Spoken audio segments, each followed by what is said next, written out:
男人在异世界流浪15年，最终成为了9阶大魔法师。可当他回到现实世界时，母亲却因癌症早已去世多年。他消失的这段时间，所有人都认为他死，但母亲知道自己的儿子还活着，因为他收到了儿子给他寄过来的信件。只因艾尔在来到这个世界后，发现这里的食物不仅难吃，更是让他难以下咽。如果我能在这里开一家餐厅，会有多火爆？所以成为一名厨师是他唯一的梦想，却不料遇到了战乱。年轻人必须要加入攻打黑龙的队伍，没想到人倒霉起来，连喝水都塞牙缝。老天爷就应该让卡车把我带走，但很快又因为他有魔法天赋，被分配到了魔法师队伍。与骑士相比，法师不用在前面打打杀杀，凭借着自己怀揣的梦想，他最终坚持下来了。15年过去，终于迎来了退役。德雷克小镇就是他开启新生活的地方，和队伍里认识的伙伴一起开了一家餐馆。就在这时，他叫住了一位妇人，并痛哭流涕地询问这里有没有商店。一阵寒暄过后，男人便得知了她叫雷恩，是附近商店的老板娘。随后，她向艾尔推荐了她丈夫的店铺，就在这村子的不远处。与此同时，雷恩提醒艾尔，她的丈夫脾气有点暴躁，但艾尔在见到这么和善的雷恩后，想必她的丈夫也是一个很好说话的人。可等到见到之后，却是慌张到说不出话。原来老板误以为他是其他店铺的商贩，只见老板十分暴怒地表示：“你们都以便宜的价格买到肉，然后在肉变质之前以2倍的价格卖回来。”这可把艾尔听得一愣，我可是刚来到这里。就在这时，一个平底锅狠狠地落在他的后脑勺上。刚才十分嚣张的老板瞬间没了脾气，随后便询问起艾尔是不是要被轮肉。艾尔给予了肯定，没想到脾气暴躁的老板会怕友善的老板娘。夹在中间的艾尔表示我想回家，在老板娘的平底锅下，老板只能屁颠屁颠地去拿肉。对此他也感到非常抱歉，他曾经也是一个士兵，但被自己的一个同事欺骗后就变成这样。与此同时，老板也把肉拿了过来，并示意艾尔展示一下自己的手艺，因为这些贝伦肉是品质极好的，只有获得他的认可他才会供应，不然连一块肥肉也别想得到。让我们看看你能做出什么美味的菜来。话还没说完，一个平底锅再次朝后脑勺袭去，老板娘则示意艾尔忽略他提出的条件。虽然条件很苛刻，但艾尔还是同意了老板的提议，并邀请2人晚上到他的饭店品尝，随即便自信地离开了。在这个世界上，家畜和动物的名字和他出生的地方完全不同，牛被称为乌卡，鸡叫巴伦库，狼叫贝伦，猪被称为乌巴。贝伦肉被认为是一种昂贵的食材，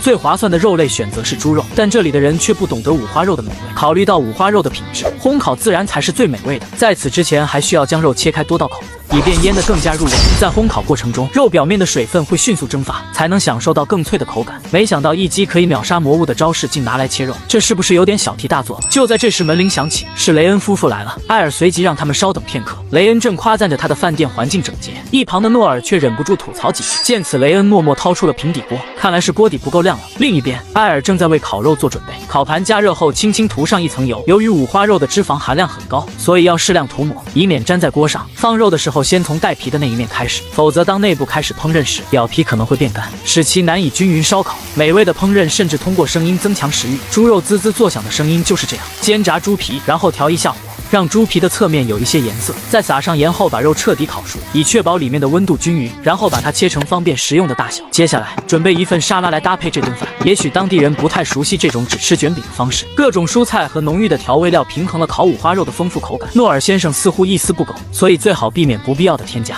最后我们把它装盘，作为最后的点睛之笔。沙拉和烤五花肉完成。当烤肉拿到桌上时，雷恩已经开始期待了。让我们看看艾尔的厨艺怎么样。仅仅只是一口，香脆的乌巴肉在口中绽放，就好像在草原上奔跑。这真的是乌巴肉吗？艾尔给予了肯定。当然，沙拉的浓郁香味也洗去了它的油腻。雷恩也没想到还能这么搭配。与此同时，他询问起一旁诺尔先生的看法，而此刻诺尔的盘子早已空空如也，并表示还不够，远远不够，示意他多上一些。下一瞬，一个平底锅就出现在他的天灵盖上。一个平底锅够了吗？诺尔先生便小声地表示：“恭喜你通过了测试，只要说你想要什么样的肉，我会提供出帝国最好的肉。”艾尔对此也十分感谢诺尔先生的认可，但现在我想要吃更多的烤肉。艾尔随即示意他们稍等片刻。与此同时，厨房的香味飘到了一个女孩的房间，而女孩也被这突如其来的香味吸引。画面一转，自从1周前餐厅开业以来，艾尔一直适应得很顺利，他的饭店得到了乡亲们的一致好评。这一切成功的背后都离不开这些香料和调料。然而，在这个世界上，它们既稀有又昂贵，所以人们不能随意使用它们。此外，产品的质量和种类都无法与现代世界的产品相比，但艾尔却有办法获取。只见他将一枚金币放到这个召唤法阵中间，在念出魔法咒语后，现代的产品便出现在眼前。这个世界的召唤魔法，从现代世界召唤物体，这是艾尔在寻找回到原来世界的方法时，碰巧施了这个咒语。虽然它有物体的大小和重量的限制，但它提供了很大的帮助，侧面证明了这不是一个完美的咒语，因为它没有达到让艾尔回到原来世界的主要目的。此外，杂货店里的食品，除非是加工过的产品，比如鲜肉、鸡蛋或蔬菜，都是变质的。具体原因因他也不清楚，即使是拥有高阶法师头衔的他，每天也只能召唤一次。就在这时，他想拿2瓶啤酒解解渴，但打开冰箱里面却是空荡荡的。而艾尔很快就猜到了真凶，对着脑瓜子就是哐当一下。鲁林却拿出了撒娇术，艾尔也无可奈何。喝完酒至少要收拾干净，这就是你上次没有给我留下任何美食的后果。身为最伟大的黑龙，怎么会做打扫卫生那种事情？下一瞬，哐当一声，贫贱不能移，威武不能屈。但现在伟大的黑龙只能屈一下了。就像他说的，他的真身是一条黑龙，艾尔是在他成为孤儿后找到他的。他在龙之战中失去了母亲和家，虽然他现在活了几百年，化成了人形，但对于龙来说他还很年轻。也许这就是他不成熟的原因，所以艾尔决定收留他。看着他可怜兮兮的样子，艾尔答应给他做一个牛排汉堡。就在这时，准备打烊的门铃再次响起，是诺尔先生。他看起来一脸心事的样子，而他进门的第一件事情便是让艾尔给他上酒，但冰箱的啤酒全都被鲁林喝完了。不过好在今天召唤了1瓶烧酒，但不到片刻就被诺尔先生喝光。艾尔随即劝解他不能再喝了，而诺尔先生也是凭借酒精的麻痹把心事说了出来。闻此，艾尔内心猛然一震，到底发生了什么事情？随后诺尔先生便把来龙去脉说了一遍。他发现雷恩每隔一段时间就会精心打扮出去，这种情况持续了好几个月，所以他决定秘密的跟踪。没想到雷恩要去见他当雇佣兵时的一个同事，并且他也是诺尔先生最亲密的战友。说完，诺尔先生便痛哭流涕，他不知道现在该怎么办。听完，艾尔觉得事情没有那么简单，因为他虽然认识雷恩的时间不长，但他绝对不是会做出那种事情的人。而一旁的鲁林正在骂骂咧咧的干活，艾尔随即示意他要不要一起出去，或者你可以继续播。鲁林委屈巴巴的给予了肯定。片刻之后，两人便来到了诺尔先生说的地方，随后在一个餐厅前面发现了雷恩夫人，并且他对面还坐着一个男人，想必他就是那个同事。为了能更了解他们的情况，艾尔便让鲁林开启空间魔法，让他听到两人的谈话，并奖励他一个牛肉汉堡。贪吃的鲁林表示要2个，而艾尔也是爽快的答应了。随后两人的谈话内容，艾尔也是全部得知，他们并不是诺顿先生说的那种关系，看来其中有很大的误会。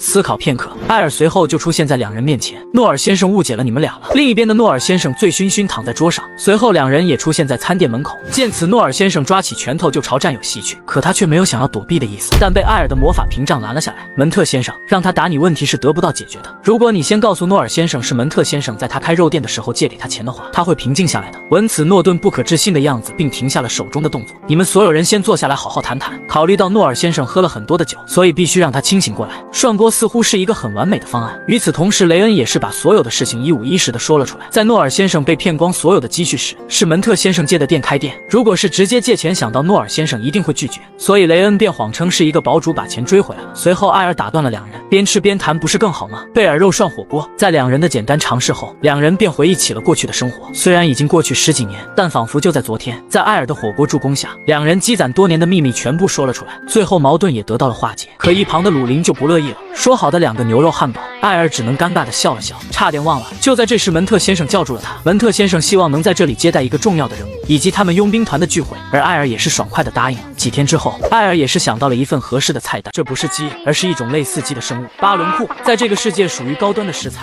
因为它奔跑的速度极快，所以一般人很难抓到，就连身为高级法师的艾尔也不例外，所以只能另想办法。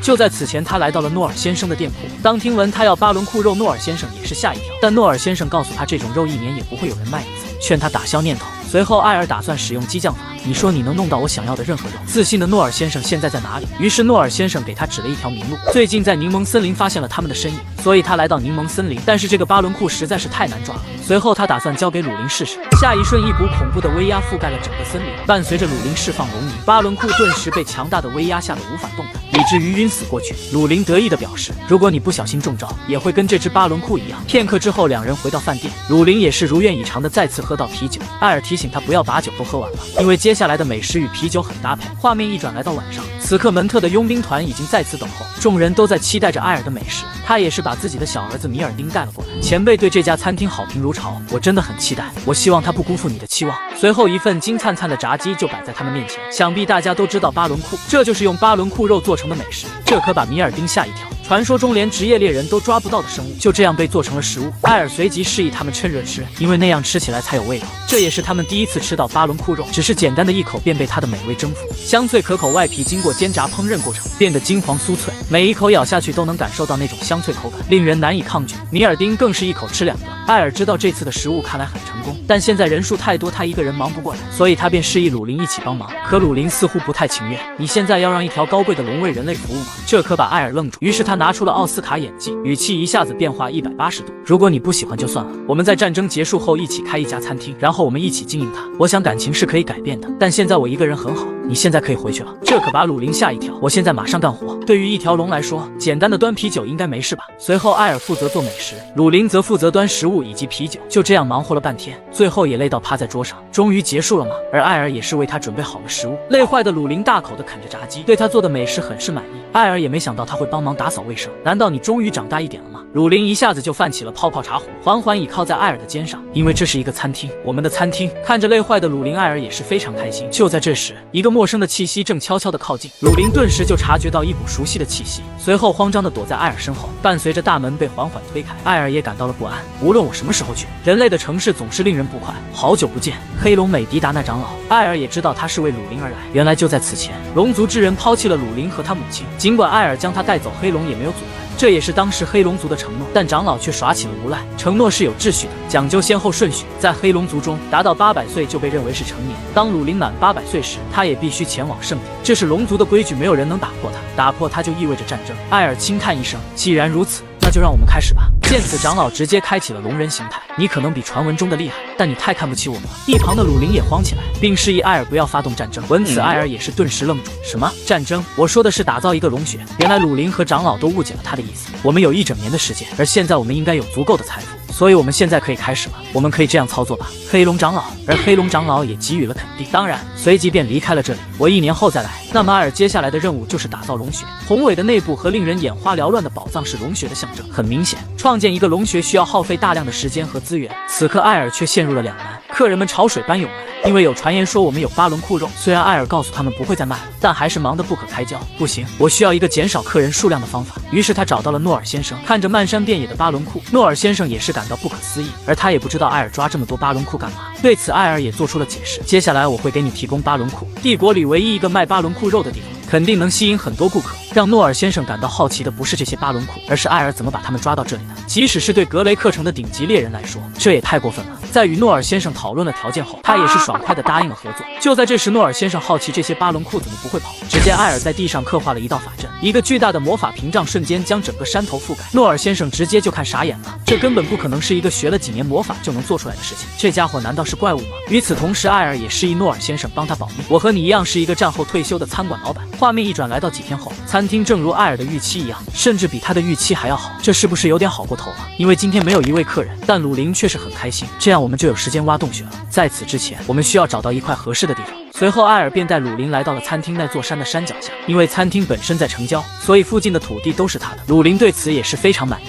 但在挖洞的过程中必须要开启魔法屏障，否则餐厅就会倒塌的。听完，鲁林就撸起袖子，而艾尔却是转身离开。我想餐厅不能没有人看守吧？这可把鲁林愣住。所以你是想要偷懒？画面一转，艾尔便回到了餐厅。他已经很久没有获得这么清闲的时间了。就在这时，门铃却突然响起。只见一个打扮得很精致的男孩推开了大门，并询问起这里是不是传闻那个可以吃到巴伦库肉的地方。艾尔给予了肯定，但很抱歉，我们已经不卖巴伦库了，你得去诺尔的肉店看看。但他似乎很慌张的样子，随即问道还有没有其他菜品。于是艾尔便邀请他稍等片刻，因为他想到了一份合适的美食，想必汉堡应该合适他的胃口。肉饼用的是牛里脊肉，将其切碎并塑形，加入少许盐，与面包一起在融化的黄油中油炸。把肉饼放在蔬菜上，再淋上蒜蓉酱汁，最后再加上一个巴伦库的蛋，连龙都可以贿赂的汉堡包就完成了。当看得汉堡的那一刻，贵族小孩似乎也很感兴趣，随即便拿起来尝试。可就在这时，大门被再次打开，随后一个严肃的管家叫着他的名字。闻此，迪兰变得害怕起来，并停下手中的动作。如果你吃了这种地方的食物而中毒怎么办？但艾尔就不乐意了。你敢说我的食物有毒？中间的迪兰随即示意两人停止争吵，紧接着拿出一枚金币放在桌上，便失落地离开了餐厅。看着他失落的样子，人艾尔不由得担心起来。与此同时，鲁林浑身脏兮兮地跑回来哭诉：臭艾尔，接下来到你了。而艾尔示意他现在还有重要的事情，挖洞的事情明天再说，并让他开启空间魔法带他过去。可忙活了半天的鲁林表示肚子饿，艾尔答应他等回来给他做好吃的。画面一转，迪兰已经回到了城堡的房间内。就在这时，一旁突然出现一个传送门，随后艾尔和鲁林便从里面走了出来。这是你的东西，因为你已经付过钱了。艾尔随即示意他快吃。看着香气飘飘的汉堡，迪兰也是口水直流。可就在他准备享用之时，房门却被敲响，这让艾尔顿时无语，还能不能让人有一点私人空间了？可迪兰却不知道接下来该如何做。随后他向一旁的艾尔询问起来，这可把艾尔愣住。艾尔也看出了他是缺乏自信，于是告诉他，你是男爵的继承人，他们不能拒绝你的命令。所以要自信。但迪兰觉得他们是不会听他的命令，相反，侍卫总是无视他。见此，鲁林轻叹一声，随后大声地表示，没有他的允许，任何人不能进来。一旁的迪兰也是吓一跳，因为鲁林刚才的声音跟他的一模一样。很快，外面的侍卫就离开了。艾尔示意他必须要确立自己的优越性，可下一瞬，迪兰却跪了下来，并希望能当他的老师，因为他从小就没有母亲，小时候都是跟继母一起生活，所以从来没有人教导他该如何做。在他的父亲病重后，继母更是让所有人孤立他，并试图限制他的行动。见此，艾尔便打算教他。你说你想成为一个好领主，但领主的地位伴随着责任，因此你应该能够对你说的每一句话负责。在做出你真正相信的决定之前，一定要倾听并思考这些话。如果这个决定对你有利，那么一切都很好；如果不是，那么接受它并承担责任。随后示意他趁热吃掉汉堡便离开了。在艾尔两人离开后，迪兰便用力地咬上一口，很快他也被美味的汉堡征服了。在美味的食物助攻下，迪兰一下子顿悟了艾尔刚才给他说的话。我明白真正的意思了，我一定会好好努力的。画面一转，艾尔已经出现在餐厅的郊外，而他刚才说的话只是临时给他编的，希望迪兰不要当真。接下来就是回去给鲁林做好吃的。另一边，来到格雷克城郊的一片森林，这里有一家很受欢迎的诊所，那里的医生拥有高超的技术，甚至还会魔法治疗。但这并不是他受欢迎的原因。顾客涌向这个远离市中心的地方的最大原因，是因为这家诊所不是人类开的，而是一位罕见的精灵。可他现在却忧心忡忡的样子，随即说到他在考虑要回老家了，这让雷恩很是疑惑。艾琳娜也做出了解释，虽然我很喜欢治疗和帮助别人，但我发现没有人对治疗感兴趣，人们不惜一切代价想见那个精灵女人，而不是我这个医生，甚至还被他们的家人谩骂，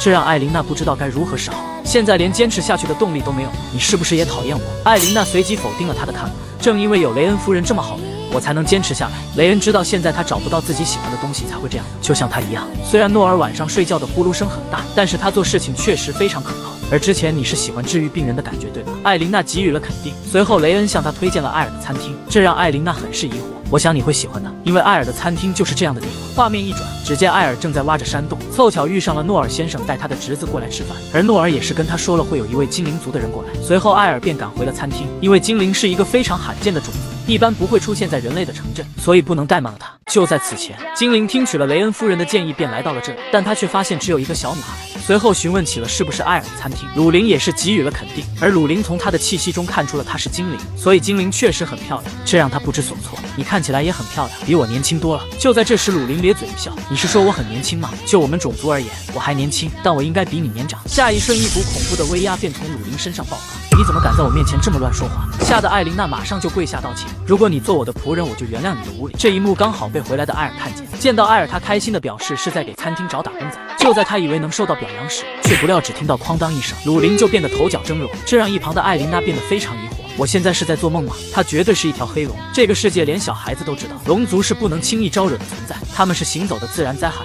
只要他们愿意，可以轻易的烧毁整个村庄，他们是最强大的物种。然而，他对待龙就像对待孩子一样，那家伙是谁？随后，艾尔便替鲁林的行为道歉。我不知道我不在的时候会发生这样的事情。而艾琳娜也非常好奇艾尔是不是人类，艾尔则给予了肯定。想必你也知道了，那个孩子是一条黑龙，并希望艾琳娜能保守这个秘密。当然，因为我还不想死。这让艾尔不知所措。鲁林给他的第一印象很差。就在这时，他询问起精灵是不是雷恩夫人推荐过来。精灵肯定了他的看法。没错，我就是艾琳娜。我们真的搞砸了第一印象，会不会给我们餐厅差评啊？我听说在这里可以品尝到美味的食物，即使他们只是用蔬菜做的，所以便想来尝试一下。从艾琳娜口中得知精灵族的人是不吃肉食，因为他们无法将其消化。很快，艾尔就想到了一份合适的菜谱，番茄盖面是一个不错的选择。加入切碎的洋葱、大蒜和蘑菇，用加热的橄榄油煎锅，这样不同的味道协调一致，创造出一种美味的气味。接下来将切好的番茄用筛子过滤，放入油锅中，用盐、糖和其他香料调味，降低温度，同时确保酱汁不会烧焦。当酱汁失去水分时，将面放入热锅中大火煮8分钟，一定要留一些面水。最后把面和酱汁混合，用面水调节酱汁的粘度，然后西红柿盖面就做好了。随后艾尔让他随意品尝，因为这里不含任何肉类。面条经过番茄的上色变得色泽诱人，并且散发出淡淡清香。与此同时，诺尔先生的乌巴肉已经做好，但艾尔发现他的侄子好像一脸心事的样子，于是他准备询问艾琳娜食物合不合口。回头看去，却发现他在狼吞虎咽地吃着。我从来不知道有这么好吃的东西，不到3两下就全部吃完了，不顾自己的吃相，弄得一嘴番茄汁，以至于都没有发现一旁的艾尔在看着，这让他变得害羞起来。随后艾尔便给他递上餐纸，并示意他不用紧张。艾尔也看出了他很少在外面吃饭。艾琳娜给予了肯定，因为他觉得蔬菜没什么不同，但没想到艾尔先生做的食物这么好吃，所以他决定以后要做这里的常客。得到顾客的好评，艾尔也放心下来。可就在这时，一旁却传来争吵的声音。原来奈林知道了他是被收养的事情，没想到自己被骗了20多年，这让他无法集中精力工作，所以就提前离开了矿井。一旁的两人也是觉得非常尴尬，想必坐在这里不算偷听吧。随后诺尔告诉他，你不知道梅夫人是怎么把你养大的吗？她没日没夜的工作，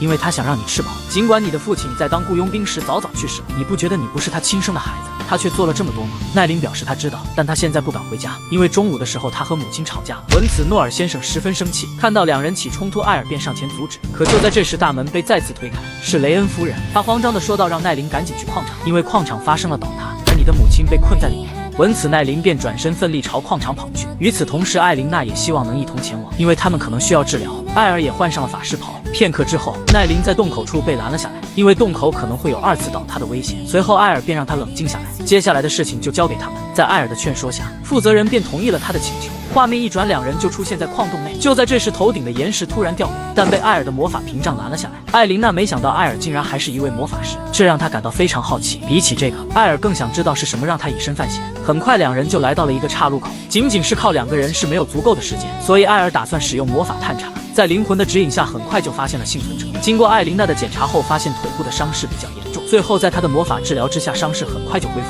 而接下来，他们需要帮助更多的人。艾琳娜负责治疗伤员，艾尔则是用魔法将石头挪开，然后将人送出到洞外。两人很快就来到了矿洞的尽头，在这里发现了奈林的母亲。经过艾琳娜的检查，发现她的头部受了很严重的创伤。艾琳娜需要发动更高级的治疗术，但她也不能保证会有效果。画面一转，便来到了洞外，所有的伤员都被成功解救了出来。在艾琳娜的努力下，梅夫人也成功脱离了危险。她眼睛附近的伤并不严重，所以绷带取下，她就能正常生活了。看着受伤的母亲，奈林感到非常自责。如果不是自己，母亲就不会发生这样的事情。就在这时，梅夫人醒了过来，见此，众人才松一口气。而她醒来的第一件事就是询问奈林有没有受伤，这让奈林再也抑制不住自己的情绪。梅夫人并没有要责怪她的意思。与此同时，艾琳娜解释她进矿洞的原因。就在此前，她本想关掉诊所，回到自己的家乡。虽然人类的生命比精灵短得多，但他们可以自由地表达自己的情感。我想这里有太多我珍惜的东西，我不能就这么离开。我喜欢人类真诚的情感，现在我也知道这里的食物有多好吃了。说着说着，艾琳娜就因体力不支而站不住脚，但被艾尔一把搀扶住了。对此，艾琳娜感到十分抱歉。随后，艾尔便给她释放了一道精灵的恢复魔法，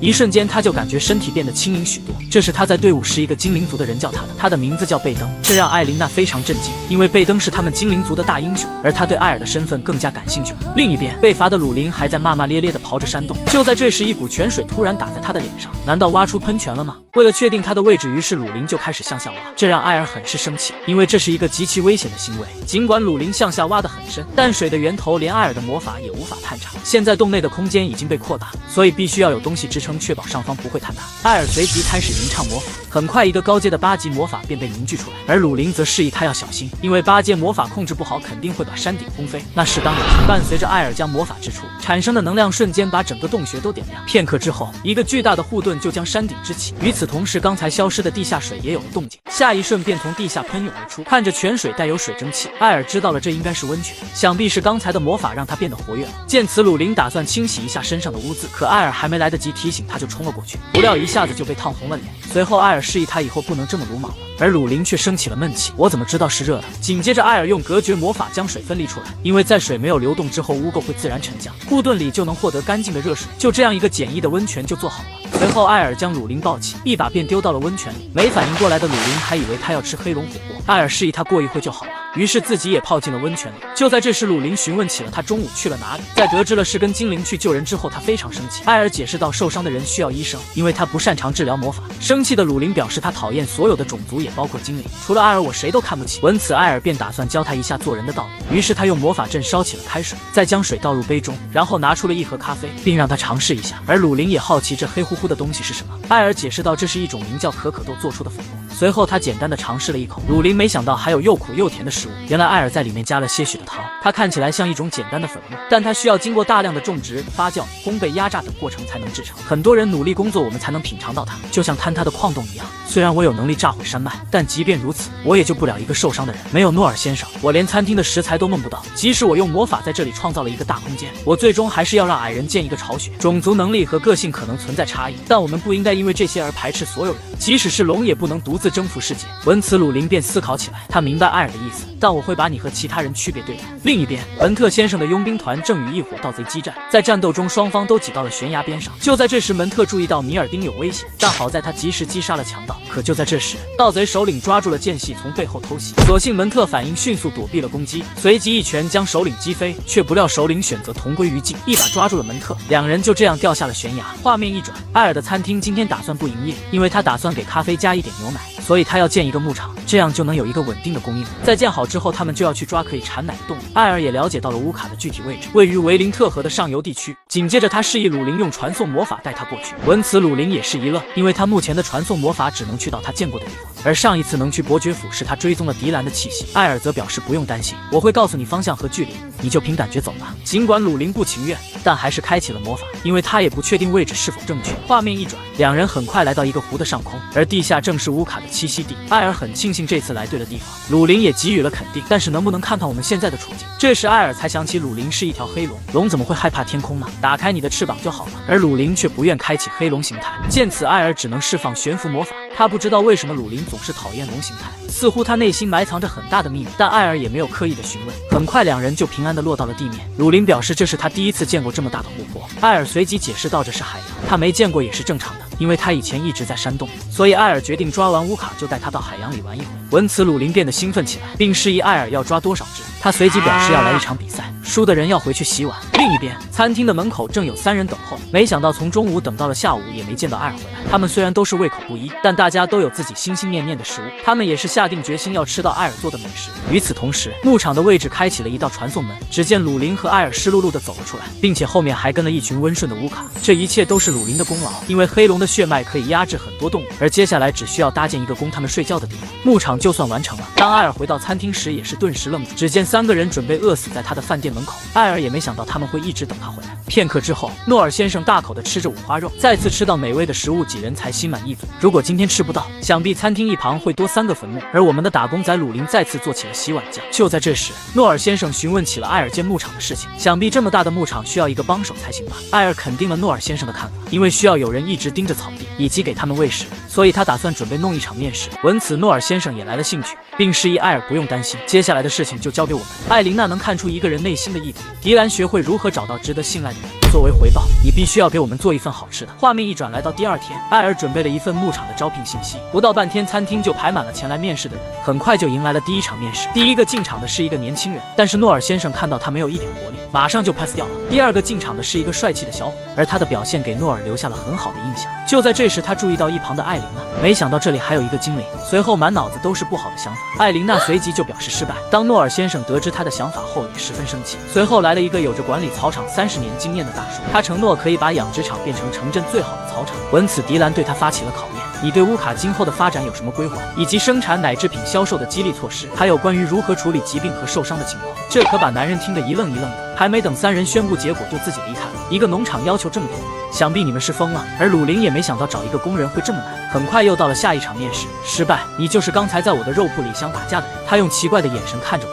你的回答不及格。没想到面试了所有的人都找不到一个合适的工人，这让艾尔怀疑起了人生，会不会是因为招聘公告上的工资太低了？就在艾尔以为没希望时，大门被再次推开，没想到是米尔丁，这让诺尔先生很是疑惑，因为他之前听说门特被派去保护商队。随后米尔丁给他们讲述了佣兵团遇到的事情，在保护商队的时候突然遇到了劫匪，而门特与他们战斗时不小心从悬崖掉了下来。闻此，诺尔先生也非常担心他现在的情况怎么样了。米尔丁表示他的外伤已经痊愈，但他的腿受了很严重的创伤，已经从雇佣兵的工作中退休了。艾尔示意他应该让艾琳娜给他看看，也许可以帮他恢复。就在这时，鲁林严肃地问道，为什么你想在这里工作？艾尔随即示意鲁林在这种情况下不能这样问别人。鲁林委屈巴巴地表示我只是好奇。米尔丁犹豫片刻，我想找一些我将来能做的事情，因为我希望以后能跟他在一起工作。闻此，众人皆是一愣。诺尔先生不可置信地问道，你不会是说你爱上他了吧？今年你多少岁？随后得知了米尔丁今年29岁，两人之间相隔了12岁。可米尔丁表示自己并不介意。艾琳娜表示这在精灵族中是很正常的事情，但在人类中相差确实大了点。然而米尔丁已经下定决心，我已经不再做雇佣兵了，如果我不能在这里工作，我会饿死在街上。鲁林对他的决心很是满意，我接受你们在这里工作。米尔丁对此表示感谢。紧接着艾尔问到门特先生是否知道这件事情。米尔丁想等他从牧场拿到第1杯牛奶时请他一起工作，因为以前都是门特教他的，现在他也想像门特先生以前一样。艾琳娜也佩服他的决心，而艾尔已经想想好接下来的菜品。画面一转，来到第二天，米尔丁一大早就来到了牧场，并示意他接下来该怎么做。于是艾尔让他把乌卡放出牧场外进食。米尔丁也没想到平时狂暴的乌卡会变得这么温顺，想必是使用了什么了不得的魔法。没想到乌卡只是扭头就把他撞倒了。随后他使用9牛2虎之力也无法让他们移动，反倒是被一脚踹飞。一旁的艾尔只能为他祈祷。米尔丁，你要坚持住，农场工作的艰苦仍在继续。如果他们是野生动物，不需要护理蹄子，因为他们在活动中会磨损；但如果你养它们，他们需要定期保养蹄子。画面一转，来到几天后，米尔丁累得瘫在地上，忙活了几天，没想到连放牧都不会，更别说挤奶了。照这样下去，我还没开始和他一起工作就会被挤。就在这时，所有的乌卡都围了上去。随后，米尔丁将目光放在一旁的罐子上，也许可以尝试一下。片刻之后，米尔丁兴高采烈地把罐子带回餐厅，他终于收获了他第一份劳动成果。就连艾尔也没想到他会这么快就拿到第一份。艾尔示意他干得不错，接下来就该为美食做准备了。首先，在低温下对牛奶进行巴氏消毒30分钟，不能让牛奶沸腾，然后稍微降低温度，加入醋使牛奶凝固。如果有凝乳酶会更好，但在这里只能用醋将就一下。凝固后，将凝乳切开，从乳清中分离出来，将浸过盐水和热水的凝乳拉伸折叠，在这个过程中去除残留的气泡、剩余的乳清和水分，然后塑造成型。米尔丁也是第一次见这样的奶酪。随后，艾尔示意他：“你准备什么礼物给门特先生？”米尔丁一下子就羞红了脸，虽然他没有准备好，但这是一个表白的机会。而艾尔也是吹起了牛。想当年，只要我走过，女人就会排起长队。那你有恋爱经历吗？这让艾尔顿时愣住，因为他一个也没有。但艾尔表示，只要你足够真诚，文特先生会感受出来的。画面一转，文特的房间门被敲响，他没想到大家会找到这个地方。随后他只能尴尬地表示抱歉，我不是有意要瞒着大家的。这让诺尔先生十分生气，你应该早点告诉我们。随后艾尔给他介绍了艾琳娜，他会给你提供很大的帮助。而此刻的门特也非常好奇他们是从哪里得到消息的，只有佣兵团的人才会知道这个位置。很快他就猜到了是米尔丁。与此同时，艾琳娜用精灵魔法给门特先生的腿治疗，很快他就能够站起来了。艾琳娜表示完全恢复可能很困难，但这将有助于康复。而门特先生也看出了米尔丁今天非常古怪，你是有什么事情要跟大家说吗？米尔丁也没想到这比他想象中的还要难开口，大家在一旁看着也是非常紧张。为了缓解尴尬的气氛，米尔丁则是将话题引到了食物上，也许看到食物他会明白我的意思。随后，一个镶嵌了爱心形状的披萨出现在众人面前。门特先生也是第一次见这样的食物。米尔丁为他解释道：“这道美食叫披萨，是他为门特先生做的。”艾尔也帮了很大的忙，它的形状非常好看，对吧？不料门特直接就拿了一块将爱心拆散了。随后，艾尔表示这是用奶酪做的。紧接着，门特尝试了一口，香甜的披萨带着淡淡的奶香，并且口感非常浓郁。门特先生对他的食物给予了肯定，而此刻的米尔丁只能含泪吃下。目前通过食物来表达情感是失败了。不到片刻，食物就被吃完了。随后，米尔丁问到他以后打算做什么，门特表示暂时还没想好。于是米尔丁顺势邀请了他：“你愿意和我一起在艾尔的农场工作吗？”这让门特顿时愣住。你已经在那里工作了，对吧？那你的雇佣兵工作呢？随后米尔丁解释道，他已经辞掉了，因为他要为两人的未来做好准备。大家对米尔丁的勇气给予了肯定，只有门特先生隐约察觉不对劲。只见他轻叹一声：“看来我要努力康复才行了。既然你不再是雇佣兵了，你就不能找个男朋友吗？”这让众人惊讶的呆住。到了这个年纪，你应该要去找一个。诺尔先生也看不下去了，这到底是闹的哪一出？紧接着他对艾尔先生表示感谢，这让艾尔很是疑惑，难道他真的看不出来吗？画面一转，晚饭结束后，米尔丁便离开了。几人对他的状态很是担心，米尔丁示意他们不用担心，我现在很好。随后便与他们告别，但在回过头的同时，他已经泪流满面。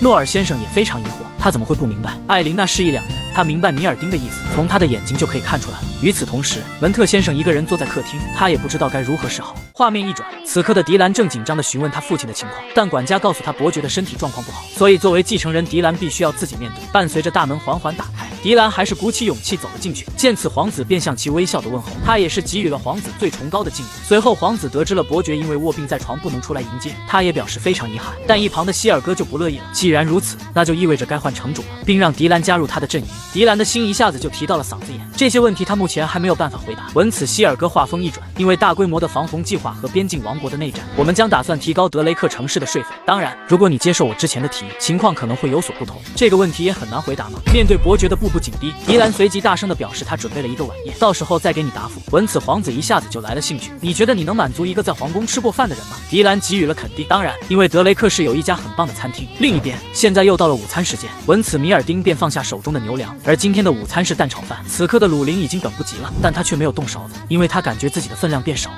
可就在这时，餐厅的大门却被一脚踢开，随后一群士兵便出现在几人面前，这让艾尔很是疑惑，因为他并不认识这些人。与此同时，士兵缓缓拔出长剑：“你是这家餐馆的老板吗？”艾尔给予了肯定，但请你收好你的剑。一旁的鲁林干饭人正吃得津津有味，随后他示意艾尔要不要帮忙。下一瞬，士兵的剑就架在艾尔的脖子上，并让他赶紧跪下，否则让他见不到明天的太阳。闻此，艾尔很是生气，这是我最后的警告，滚出我的餐厅！就在士兵准备动手之际，一道声音喝止了他：谁让你这么做的？士兵立即停下了手中的动作。当男人摘下头盔，没想到是昔日的战友德里安特。随后，刚才的士兵全部被他惩罚一遍。在两人闲聊中，德里安特回想起了过去的时光，因为他当时的大意差点导致全军覆没。好在艾尔及时出现挽救了局面，并且拒绝了帝国的奖励。最让他感动的是，艾尔把获得的奖金全部给了他的妻子，因为德里安特为了追求自己的个人荣誉而忽视了家里人，而艾尔的做法让他很是感动。当他得知了艾尔在这里开了一个餐厅，就第一时间赶来，并且他准备好了一个计划，要让艾尔的餐厅成为德雷克最好的餐厅。闻此，艾尔也是一愣。突然，德里安特持剑冲去，并示意士兵跟上，这让艾尔不知道发生了什么事情。另一边，皇子正在前往餐厅的路上，希尔哥示意他应该要护卫队护送。话音未落，几发暗器朝皇子袭来，但被一道魔法拦截了，是他们的首席魔法师梅德林。随后，一群刺客便出现在小队面前，伯爵示意他一个也不要放过。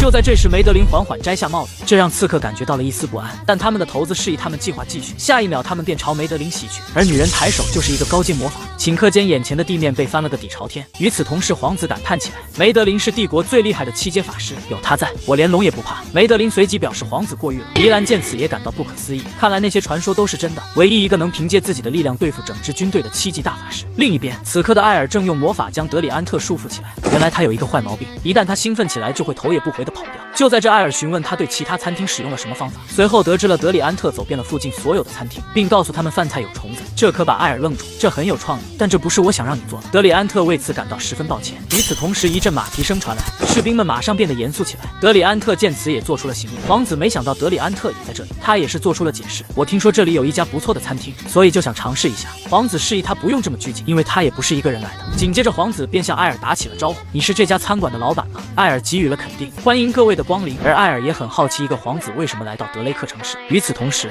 皇子注意到艾尔身上穿的法师袍是以前的旧衣服。艾尔解释道：我在法师军团服役过一段时间，但我已经退休很久了。闻此，皇子感到不可思议。如果是这样，那么你一定认识他，我的随身护卫法师，他以前也是军团的一员。随后，皇子示意梅德林过来看看他的后背。希尔哥感到十分不悦，因为他觉得来到这个小餐厅完全是浪费时间。可一旁的梅德林却是吓出了一身冷汗，就连呼吸也变得急促起来，好像是看到了什么可怕的怪物。在希尔哥的提醒下，他才回过神来，随后慌慌张张地下了马。梅德林，你认识眼前的魔法师吗？而梅德林却是支支吾吾不敢回答，因为他必须要小心行事，如果让他生气了，这里的每个人都有危险。于是艾尔露出了友善的微笑，我想我们没有见过面对吧？梅德林连忙点头，确实没见过，很高兴认识你。艾尔先生说他不认识我觉得他这么做是为了不惹麻烦，在这种情况下，我应该尽量保持一切正常。紧接着梅德林说道，这家餐厅将为殿下举办晚宴，对于一个厨师来说，这应该是一个巨大的荣誉。艾尔点了点头，画面一转，皇子一行人便出现在了餐厅内，而他正夸赞着餐厅的卫生不错。艾尔也笑着表示抱歉，这里没有像皇宫那样富丽堂皇。随后艾尔话锋一转，冒昧地问一句，殿下是如何找到这里？听说这家餐厅的食物会让皇室都感到惊讶，对吧？而艾尔将目光投向迪兰，他大概了解其中的原因了。没想到我平静的生活又被打破了。迪兰父亲因为身体原因，所以他陷入权力斗争，没有办法就向我求助。艾尔也注意到希尔哥，他在权力欲望方面是王宫里的前3名。随后艾尔将目光落向皇子，眼神突然变得犀利起来，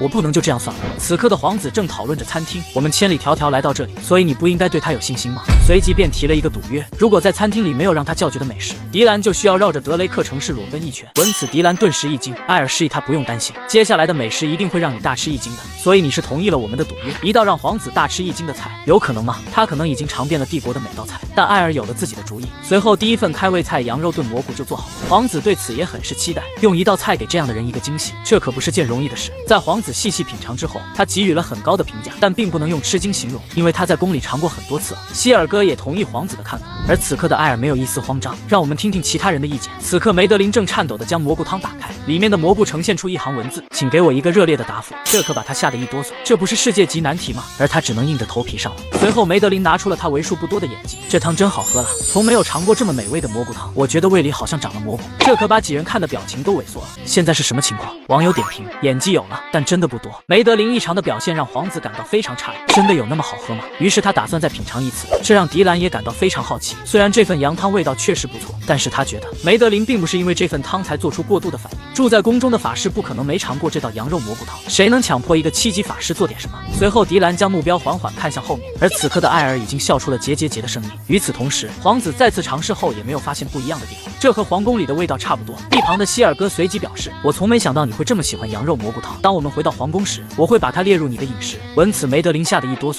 立马示意希尔哥：“我只是比较喜欢这里的羊汤。”在梅德林喝完之后，没想到还有另一行文字，原来艾尔让他喝完之后到餐厅外面，这可把梅德林吓一跳。如果没有把汤喝完，岂不是要倒大霉了？皇子好奇地询问希尔哥：“难道梅德林以前吃饭都这样吗？”希尔哥无奈地摇了摇头。画面一转，梅德林就来到了外面，而艾尔已经在这里等候多时。紧接着，梅德林小心翼翼地上前，下一瞬，一道强大的魔法覆盖了他的全身，是隔音魔法。艾尔给予了友善的问候：“好久没见到你了，梅德林女士，你在那里的表现非常好，但是你不应该出现在这里，因为我记得我警告过你，我们不应该再见面。”闻此，梅德林连忙做出解释：“我发誓，我真的不知道您住在这里。”随后，艾尔询问他，皇子为什么会在这里？他是名声最差的皇子，因为艾尔听说他好色到了放荡的地步，对权力没有兴趣。没有见到他时，艾尔也以为是这样，直到看到他今天的表现，一个假装不专制的人，但知道如何利用自己的地位为自己谋利。他在用自己不好的形象做挡箭牌，再向德雷克城主施压。我认为吞并德雷克是希尔格公爵扩大影响力的一个想法，但事实上这是皇子自己的想法，对吧？梅德林没想到他连这也能看出来，但身为皇子的护卫法师，即使你折磨我，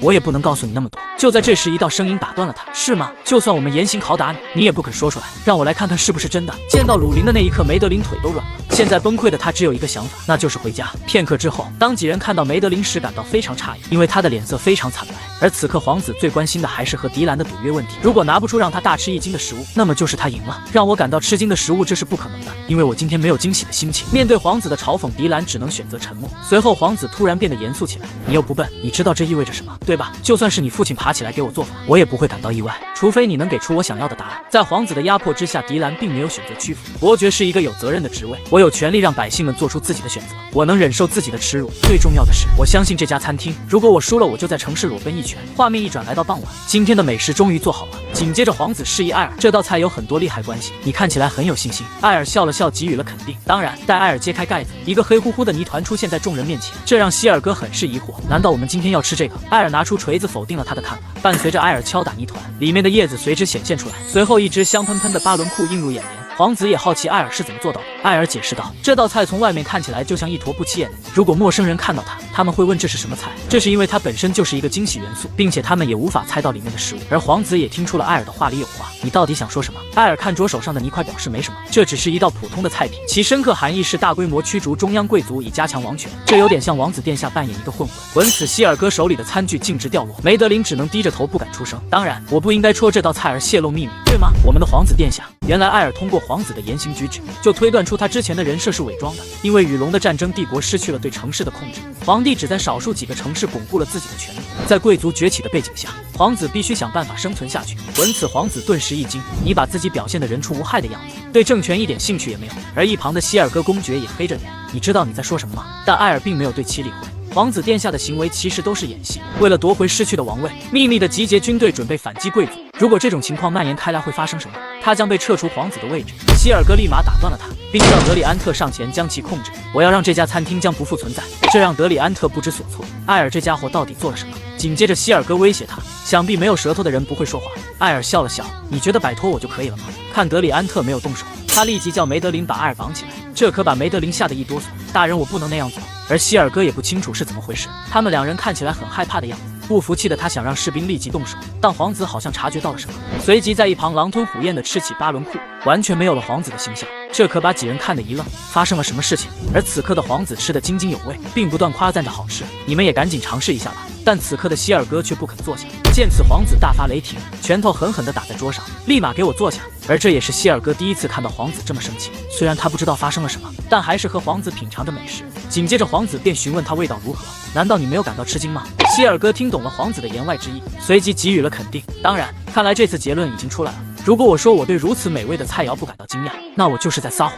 恭喜你，这次的赌局是你赢了。闻此，迪兰很是高兴。皇子再次对艾尔给予了感谢，随即便打算离开这里。我本来打算在这里多待一天的，但我已经听到了德雷克男爵的回答，现在我该回皇宫了。见此，迪兰也感到十分好奇。虽然我赢了赌约，但是我真的不明白这是怎么回事。艾尔示意他不用多想，现在你还理解不了，只要有我在，他们就动不了德雷克城市。那么接下来该吃饭了，可不能把它浪费。另一边，此刻皇子一行人一路上回去的很安静，德里安特不知道发生了什么，感觉气氛怪怪的。紧接着皇子询问梅德林，那个厨师是你评论过的那个人吗？梅德林给予了肯定，他是一个恐怖的存在。皇子没想到果然和自己的猜想一样，一个连贵族和骑士都无法对他不敬。闻此希尔戈心头一颤，即使是梅德林和德里安特在此也很危险。皇子同意了他的看法，他是一个不可估量的变数，所以我该赌一把吗？希尔戈觉得不应该生命和荣誉交给一个，但皇子此刻已经有了答案。这一次也不是没有收获，因为我们要走的路比光着身子走在街上更危险。画面一转，来到几天后，埃尔放乌卡的仓库终于做好了，可就在这时，一头乌卡却走了过去，并轻轻地给他来上一脚。下一瞬，仓库竟直接变成了一堆废墟，这可把埃尔愣住。好不容易建好的房子，没想到这么不坚固，想必是因为自己没有建筑知识的原因。与此同时，鲁林询问他：“难道餐厅不是你建的吗？”埃尔给予了肯定，他是建筑师完成的。看来我们要去一个地方了，这让鲁林很是疑惑。一个建筑工匠居住的地方。画面一转，来到米利奥雷克山脉的山脚下。此刻他察觉有人在他的洞府附近，他正是红龙瑟琳娜。看来是太久没出去了，我会让你意识到你在侵犯谁的地盘。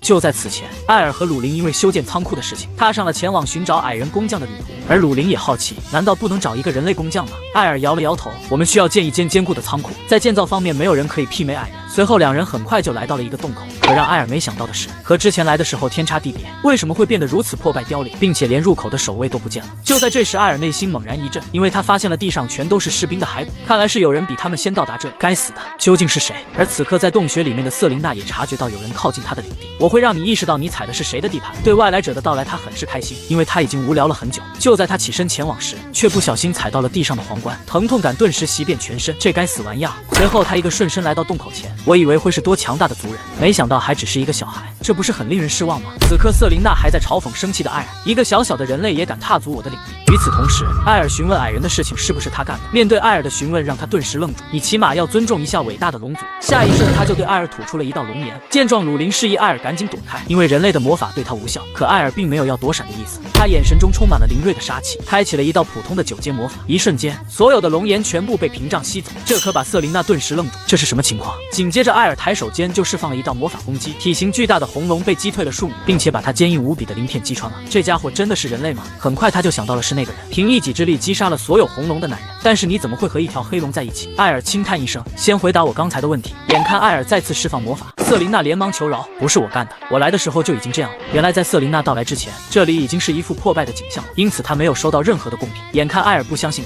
他示意埃尔山洞内还有一扇大门。看到埃尔对大门感兴趣，他拨了拨自己的头发，如果你想知道怎么去那里，我可以亲自带你过去。跟我在一起不是比跟那个小孩在一起有趣多了吗？下一瞬，鲁林一个神龙摆尾踢了过去，埃尔可是我的。瑟琳娜的大腿受到了2次伤害，疼得她再次跪倒。她的位置在哪？瑟琳娜颤颤巍巍地指着前方。而此刻鲁林感到心情非常愉悦。片刻之后，两人很快就来到了矮人的城镇中，但这里早已变成一片废墟。鲁林看着建筑上战斗的痕迹，很明显这是龙族留下的。埃尔也同意了他的看法，但现在还不能确定是不是他干的。与此同时，一扇巨大的铁门出现在两人面前，上面布满了龙类的咬痕，看样子它非常坚固。就在埃尔准备将其打碎时，门后突然传来一道声音：“请回去吧，非法的入侵者。”埃尔随即询问这里发生了什么事情。矮人沉默片刻，随后十分愤怒地说道：“是一条红色的巨龙将这里摧毁了。”闻此，鲁林非常生气，我就知道是他干的。可埃尔却一把抓住了他。在那之前，我们先听他把事情说完。而这真的是瑟琳奈干的吗？从大门的痕迹来看，这应该是几条红龙同时发起攻击造成的。而现在埃尔心中已经有了一个计划。闻此，鲁林很是疑惑。埃尔笑了笑，一个和平的解决方案。随后从矮人口中得知大门关闭了1年之久。埃尔知道1年前发生了很多事情，那么在这段时间里出现这样的问题也就不足为奇了。现在他最担心的就是矮人的食物问题，毕竟没有补给资源总是有限的。你确定不给我们开门吗？我这么说是因为我想帮你们，但此刻矮人警惕性很高，似乎不愿意相信陌生人。如果你们是红龙的手下呢？这让鲁林很是生气，随即就是一顿疯狂输出。见状，埃尔捏住了他的小脸蛋，毕竟矮人的担心是对的。就在这时，埃尔示意鲁林把背包拿过来，而他则是拿出一口平底锅，因为回去的路很长，想必需要把肚子填饱才行。闻此，矮人们顿时愣住，为什么是在大门口？而此刻的埃尔则是自顾自地做起了午餐。随后，鲁林从背包拿出了一连串的香肠。见此，矮人也好奇地询问他手里的是什么。埃尔慢慢地解释道：“这叫香肠，它是用肉末和香料填满肠子做成的，居家旅行必备食物，因为它只需要经过简单的烘烤，就能刺激人们的食欲。香肠的香味可以飘得很远，特别是在这种封闭的空间，更是久久不能散去。”而里面的矮人已经开始坐不住了。见此，鲁林知道这就是埃尔的计划。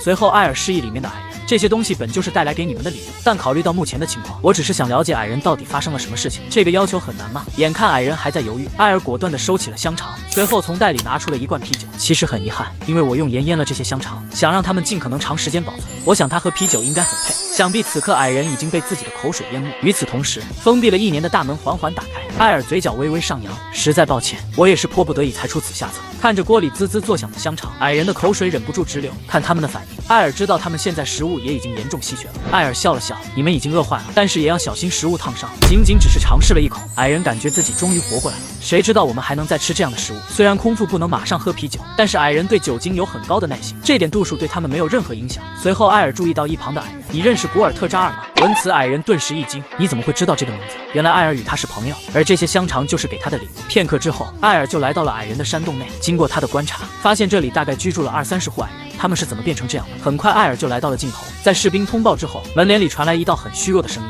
好久不见，古尔特扎尔。”此人正是矮人族现任首领。与此同时，他也注意到了艾尔身后的鲁林，因为他的气场，古尔特扎尔很是熟悉。见首领说话如此恭敬，士兵对两人的身份很是好奇。艾尔也是直接说出了他的目的：“告诉我这里发生了什么？好端端的矮人村落怎么会变成了一片废墟？”古尔特扎尔犹豫片刻，随后从他口中得知红龙对他们发起了攻击。在面对力量上的悬殊，只有少量的矮人幸存的活下来了。艾尔随即询问红龙的特征，那条红龙是不是长着红色的头发和向后生长的角？古尔特扎尔激动地捂住额头，不止一条，我们被一群红龙围攻，这让艾尔想到了门上的咬痕。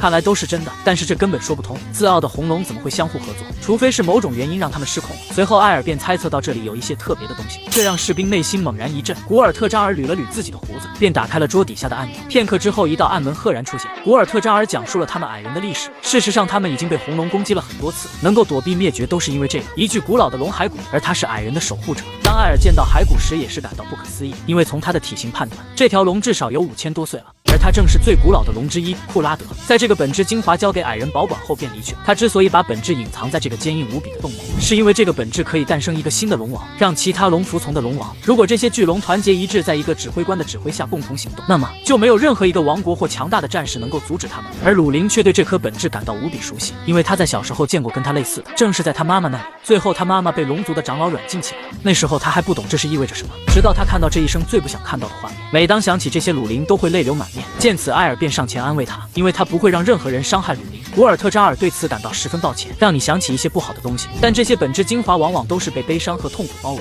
库拉德曾经也想毁掉它，但是一直没有成功。就在这时，艾尔示意古尔特扎尔，他将在德雷克城市打造一个洞府，并希望矮人能一起来，在那里建造一个新的矮人村庄。那块可以诞生龙王的本质，我对此没有兴趣，并且这里已经被其他龙族发现，想必他们会随时发起进攻。古尔特扎尔看着身后的龙，艾尔知道他内心非常纠结，因为他知道家对矮人很重要，所以他不会强迫矮人跟他离开，而是把决定权交给古尔特扎尔。随后艾尔便询问鲁林好点了吗？鲁林擦了擦眼角的泪水，难道我们要放着那颗本质不管吗？艾尔示意鲁林不用担心，因为刚才他已经施加了几道强大的防御魔法。此刻的古尔特扎尔陷入了沉思，他不知道该如何做出选择，毕竟这里有着太多的记忆了。就在这时，士兵端来了几根热乎乎的烤肠，而这也是古尔特扎尔第一次看到这样的食物。随后士兵解释道，这是刚才的人类留下的，本来想让他们等一下，可他们实在是做不到。看着矮人们沉浸在食物的欢乐中，他感到非常惭愧，因为已经很久没有看到他们笑得这么开心了。难道我真的错了吗？这让他想起了库拉德离去时说的话。当时他询问矮人觉得这个狭小的空间怎么样，古尔特扎尔并没有明白他想表达的意思。这地方对你来说太小了，库拉德爵士，但对我们来说这个地方非常广阔。闻此，库拉德笑了笑，我真想知道你们是怎么熬过来的。随后他拿出了一颗本质精华交给古尔特扎尔，但总有一天我不在的时候，你会成为所有龙的目标，所以当我死去了，请带着矮人离开这里。而此时的他不明白，难道我们要抛弃您和家乡吗？库拉德示意他不要紧，因为到时候他已经变成了一堆白骨。库拉德注视着矮人，如果没有人活着记住我和这个地方，那一切都将变得毫无意义。所以死人不应该妨碍活着的人，并且我存在的意义不是让矮人去送死，因为他也没指望矮人能守护住本质精华。随后他在自己的笑声中离去了。看着矮人们重新流露出来的笑容，他终于明白库拉德临走时要表达的意思。对此他感到十分抱歉，是自己愚蠢让大家受了这么多苦。就在艾尔和鲁林准备离去时，一道声音让他们停下了脚步。当艾尔回头看去，矮人们已经全副武装，因为他们打算跟随艾尔建造一个新的矮人村庄。画面一转，矮人们便来到了鲁林挖好的山洞。解决了建造洞洞府的难题。艾尔也没想到矮人来到这里就马上开工了。古尔特扎尔示意他不用担心，因为矮人不是一直在挨饿，所以他们都身体健康。随后他小声地告诉艾尔，每个人都渴望能吃到香肠。艾尔笑了笑，食物方面他保证管够。于是古尔特扎尔摘下了本质精华的戒指，因为他相信艾尔能带领矮人建立一个新的家园。看着忙碌的矮人，鲁林也很是期待。而现在唯一剩下的问题就是这个。见此，鲁林也是一愣，你难道是想把它吸收了吗？另一个龙王的诞生是绝对不允许的。艾尔也同意鲁林的看法。而现在他们还有一件重要的事情要做。另一边，此刻的瑟琳娜还在安抚着她那受伤的大腿，她也没想到自己会这么倒霉。就在这时，她听到远处传来了动静，难道又是那些家伙吗？可当她看清，却是连宝座也坐不住了。原来艾尔是想来打探点事情，但现在已经没有必要了。你说你以前从未收到过礼物，但为什么你的巢穴里满是闪亮的东西？瑟琳娜也不知道自己做了什么，会遇上这两尊煞神，并且她刚才还叫了盖瑞德的名字。艾尔很是怀疑他是不是攻击矮人的凶手，可瑟琳娜却变得扭捏起来。原来他是瑟琳娜的前男友，他经常来这里看她，所以刚才瑟琳娜才误以为是他前任来了。这可把艾尔愣住，看来是我误会了。而瑟琳娜才来这里定居半年，她根本没遇到过一群龙。可鲁林对此很是怀疑，那地上这些金币是怎么回事？只见瑟琳娜咬紧嘴唇，轻轻打响手指，随后满地的金币瞬间消散了。所以这些都是幻象吗？而瑟琳娜只能委屈巴巴地哭起来。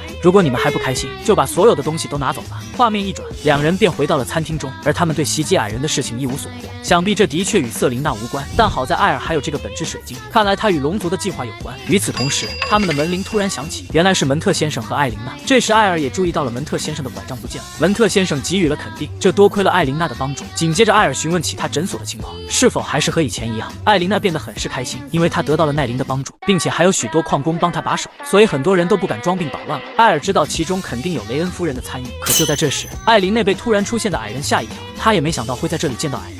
接着餐厅大门被再次推开，诺尔先生也没想到大家伙都在这里，看来我们的餐厅恢复以往的繁忙了。画面一转，很快大伙喜欢的美食便端了上来。文特先生心心念念的香菇披萨，看来可以让米尔丁经常做给他吃。闻此，米尔丁一下子就羞红了脸，而其他人也是狼吞虎咽的吃着。矮人还是一如既往的喜欢喝啤酒。忙碌了半天的艾尔终于他觉得维纳最喜欢的是甜食。自从那一天起，他们连续吃了很多甜点，直到每个人看到甜品都不忍直视为止。最后还是维纳出来打破僵局，因为他也对甜品吃腻了。就是那时候，维纳终于露出了久违的笑。在某一天，迪兰无意听到了门后传来争吵的声音，于是好奇的他偷偷趴在门上偷听，却不料大门砰的一声就打开了。随后一个男人气冲冲的从里面走了出来，而迪兰也因此被弹飞出去。与此同时，迪兰也注意到男人正是迪德兰城的领主。维纳示意他不用担心，因为他是属于德雷克城的。当时迪兰还小，对此并没有过多在意。在接下来的时间里，维纳仍然像往常一样严厉，不一样的是他的脸上出现了笑容，而他们的家开始展现出一个真正家庭的本质。但那段快乐的时光并没有持续多久，一切的美好在一天早上彻底消失了。迪兰还是和往常一样与母亲制作甜点，但母亲经过很多次尝试都没能成功。就在两人沉浸在这快乐的时光中时，管家打破了这美好的画面，因为他们的城主病倒了。而突如其来的消息让两人不知所措，经过医生的检查却没有得到任何结果，因此很难确定原因。以后就算是想自己进食都是个问题。就在迪兰回头询问母亲时，他看到了这一生都忘不了的表情，母亲的脸上写满了悲伤、愤怒和无奈。从那以后，他再也不碰迪兰给他的任何甜点，并和他之间划清了界限。两人的对话只能通过管家传达，迪兰的一切都在他的监控之下。为了过上平静的生活，迪兰跑到外面的餐馆，最后就是遇上了艾尔几人。难道家庭曾经的美好画面已经成为遥不可及的梦想了吗？画面一转，艾尔对这件事情充满了疑惑。尽管城主的病情有很多解释不清的地方，但并不意味着他要疏远迪兰，是因为他不是他的亲生儿子吗？如果这是问题所在，他一开始就不会对他敞开心扉。尽管他的婚姻是家族包办的，但是看样子他后来真的爱上了城主，而其中涉及到的秘密让他不得不远离迪兰。也许这正是他疼爱的唯一方法。片刻之后，艾尔第一时间就来到鲁林房间，这可把鲁林吓一跳，还以为艾尔是来骂他的。紧接着艾尔便询问他两个很奇怪的问题：如果我突然瘫倒说不出话来，你会因此难过吗？鲁林给予了肯定。那么你喜欢吃的甜点也不想吃了吗？这可把鲁林听得一愣，明明喝酒的是我，怎么感觉醉的是你？另一边，维纳正小心翼翼地给城主进食，看着宛如植物人的莱登，维纳的眼睛也失去了光明。就在这时，一道声音打断了他，原来是狄德兰伯爵的管家，这让维纳有一种不好的预感。片刻之后，他便转身离开了。就在房门关上之际，一道传送门赫然出现，是艾尔和鲁林。紧接着，艾尔便让鲁林看看有没有方法治好他，而经过鲁林的仔细观察，却看不出任何原因。于是艾尔将目光看向一旁的柜子，也许在房间里有什么重要的线索，而他们现在需要弄清楚维内夫人的真正意图。就在这时，艾尔注意到莱登发出了一丝微软的声音，他好像在暗示着什么。当两人顺着目光看去，是一架钢琴。经过鲁林的一通翻找，果然发现了一份奇怪的卷轴，想必这是一份重要的文件。待艾尔看清，却是一脸震惊，竟然是维纳挪用德雷克城税款的证明，它还包含了如何以及多少税款被挪用的详细信息。这竟然是他写的。紧接着，艾尔示意鲁林，我们现在需要去一趟帝都，需要把一位重要的人物带来。与此同时的另一边，维纳来到了狄德兰伯爵的房间，他除了是狄德兰城主外，还有另一个身份，那就是维纳的父亲。在艾尔拿到狄德兰伯爵的罪行书后，他便找到了狄兰。当狄兰打开后，也是一脸震惊，上面记录了维纳偷了德雷克城税费的证据，并且费用全部到了狄德兰伯爵手里。此刻狄兰才明白这就是母亲一直躲着他的原因，但他不明白这份记录是谁写的。艾尔随即让他看最后面的落款，而狄兰却是不敢相信自己的眼睛，这不是别人写的，正是维纳夫人自己写的认罪书。可狄兰不明白他为什么要这么做，被帝国发现他将难逃律法的责任，而答案已经很明显，因为狄德兰伯爵来了。另一边，狄德兰正一脸高兴地问候维纳，但维纳并不想搭理，因为他从来没有把维纳当作女儿对待。虽然伯爵一脸笑意，可却是笑里藏刀。紧接着他话锋一转，我听说狄兰迎接了皇子殿下几人，看样子他是一个非常有胆量的孩子，这和某些人告诉我的不太一样。闻此，维纳有了一种不好的预感，原来狄德兰一直在派人监视着他的一举一动，现在发现狄兰成长起来，他很是心烦，这是否意味着我要把他变成跟莱登一个样子？而他之所以这么说，不是为了和维纳商量，而是通知他，因为他一早就派人行动了，想必他很快就会跟莱登一样，这让维纳感到无比愤怒。他没想到自己亲生父亲会如此歹毒，连一个小孩子都不放过。而狄德兰所做的一切被艾尔用传音魔法听得一清二楚。维纳夫人之所以写这封证据，就是为了与他同归于尽，但狄兰却什么也做不了。于是他打算召集军队讨伐狄德兰。见此，艾尔直接制止了他，因为现在的情况，没人会听他的命令，并且维内夫人还在他们的手上，想必狄德兰也不会傻得把毒药带在身边。所以就算是你把他抓住，也很难证明毒是他下的。如果把这份证据交出去，维内夫人也会因此受牵连。因此我们要制造一项新的证据，所以要找到一位位高权重的人提供可靠的证词。见到梅德林时，狄兰也是一愣，而这正是艾尔的计划。接下来就是表演时间。画面一转来到第二天，维纳夫人已经被狄德兰伯爵控制，现在他们需要去一个地方，而维纳不明白父亲说的所有事情他都做了，可他为什么还不放过狄兰？这让他觉得十分好笑，怎么可能放任一个巨大的威胁不管？本来他是想等维纳诞下继承人后再决定动手的，可没想到他等了这么久还没动静，所以狄德兰便打算杀光所有人，再将德雷克城市吞并即可。此刻维纳正苦苦哀求父亲放过狄兰，但慈祥的老父亲怎会答应他？现在一切该收尾了。当看到狄兰双眼无神那一刻，维纳的内心已然接近崩溃，没想到最后还是迎来了这样的结局。与此同时，一位士兵给伯爵递上一份文件，而他对此也很是好奇。当他看清里面的内容，顿时汗流浃背。没想到维纳把所有的挪用记录全部记录在了上面，但现在他已经没有机会了。此刻狄德兰正开心的仰天大笑，因为他觉得就连老天都在帮他，只要这份证据消失在世间，就没有人能证明他的罪行。在绝望中，她杀死了丈夫和儿子，然后自杀了。想必这是一个完美的故事结局。而此刻士兵却示意维纳夫人不用担心，因为完美的故事结局不是这样的。就在他手里的匕首刺向狄兰时，却燃起了熊熊烈火。与此同时，梅德林破门而入并将其控制。看到梅德林时，狄德兰顿感不妙，随后狄兰便缓缓起身。都结束了，狄德兰伯爵看着狄兰没事，维内夫人悬着的心终于落了下来。再看到已经中毒的狄兰突然开口说话，他知道自己掉入几人的圈套里了。与此同时，梅德林示意他放弃无谓的抵抗。明明这一切已经近在咫尺，不甘心的伯爵立马放下手中的兵器，并试图解释自己的罪行。这一切都是为了防身，仅此而已。可艾尔早已料到这老狐狸不会轻易承认，所以他让梅德林做好了充足的准备，把狄兰刚才吃的食物也一同带来了。如果刚才你说的都是真的，那么就把剩下的这些食物吃完。闻此，狄德兰冷汗直流，因为这些食物里面藏着什么他最清楚不过。此刻他颤颤巍巍地拿起面包，但下一瞬他却将所有的东西打翻，随即就将维纳的罪行也一同说了出来。而死到临头的狄德兰还想拉一个垫背的，真不愧是我的老父亲。可这时狄兰打断了他，因为他刚才亲手将证据销毁了。狄德兰瞬间被气得浑身发抖，你们这些卑鄙的家伙！于是他立马让一旁的士兵动手，但普通的士兵又怎是魔法师的对手？更何况眼前之人是7阶大魔法师。梅德林示意他，有一些东西是你无论如何都不能乱动，无论你是将领还是贵族，就算是皇帝也一样适用。所以一切该结束了。与此同时的另一边，德里安特已经率领士兵将伯爵府包围，如果还有人想试图抵抗，那就让他见不到中午的太阳。不到片刻，所有的士兵便放下兵器投降。那些德雷克的叛徒也一样。被控制起来的狄德兰还想让梅德林放他一马，见梅德林没有搭理他，只能无能狂怒。眼看事情完成的差不多，艾尔便解开了维奈夫人身上的束缚。就在他愣神之际，一道声音打断了他。狄兰上前询问母亲受伤的情况，而维纳却不敢正面直视狄兰，因为是他才让德雷克陷入危难之中，甚至还听信了狄德兰的话，挪用了税款。维奈对自己的罪行感到非常自责，他希望狄兰不要原谅自己。然而狄兰并没有说什么，因为他知道这一切不是他的错，但他却是非常生气，因为维奈将所有的事情都瞒着他。无论如何，你都应该要把处境告诉我。我相信父亲也会支持你，因为你也是我们的家人，所以请不要低头。维纳也没想到自己错误的决定，让狄兰一个人承受了那么多。画面一转，被关押的狄德兰还在骂骂咧咧，此刻他还想要东山再起，因为他在皇宫中还有靠山，等他出来，他要消灭所有和他作对的人。闻此，艾尔让他别再痴心妄想了，因为你已经没有机会了。而见到艾尔能踏空而行后，狄德兰顿时汗流浃背。你是帝国派来的法师吗？但艾尔并没有回答，只是让他回头看看自己城堡，在别人看来是如此的脆弱不堪，而狄德兰只能眼睁睁地看着自己的城堡砸掉。第二季，他不敢相信这是人类能做到的。另一边，在德雷克的危机解除之后，迪兰邀请了所有的朋友到伯爵府做客，一个期待已久的甜点盛宴。雷恩夫人对此很是期待，但诺尔先生似乎说了一些不该说的话，随即只听到哐当一声，幸好这次没带平底锅。鲁林和艾琳娜也没见过这么多好吃的甜点，一旁的维纳夫人也亦是如此。就在这时，一道声音打断了众人，为了纪念德雷克的胜利，今晚还有一场特别的表演。当众人抬头看去，皆是一脸惊讶，没想到狄德兰的城堡竟然漂浮到了空中，伴随着艾尔催动魔法，城堡随即变成了一颗能量球，狄德兰毕生的心血就此灰飞烟灭。而接下来还有更精彩的东西，下一瞬城堡就宛如烟花般绽放，驱散了每个人心中的黑暗。与此同时，维内夫人拿起了久违的甜点，幸福的泪水止不住的溢出，因为这是她一生参与的最美好的晚宴。在艾尔的帮助下，狄德兰伯爵事件很快就告一段落。维内夫人也没想到还能像以前一样无忧无虑地吃着甜点，因为禁锢她内心的那座城堡已经被彻底摧毁。从现在开始，她不会因为内疚而逃避现实，而她有一件事情一直埋藏在心里，她本以为以后没机会说出来，现在上天给了她再次开口的机会。其实她选择嫁给莱登，是因为维纳真心想嫁给他。另一边，狄德兰看到自己城堡化成烟花后便心如死灰，因为他一生的心血都花在上面，为了他甚至连女儿也不要了。而德里安特也把德雷克的间谍处理干净。与此同时，他也好奇是不是只有梅德林一个人被艾尔绑来了。艾尔只能尴尬地笑了笑，当时情况紧急，所以他才出此下策。难道是希尔格伯爵有什么不满吗？原来他一开始感到很困惑，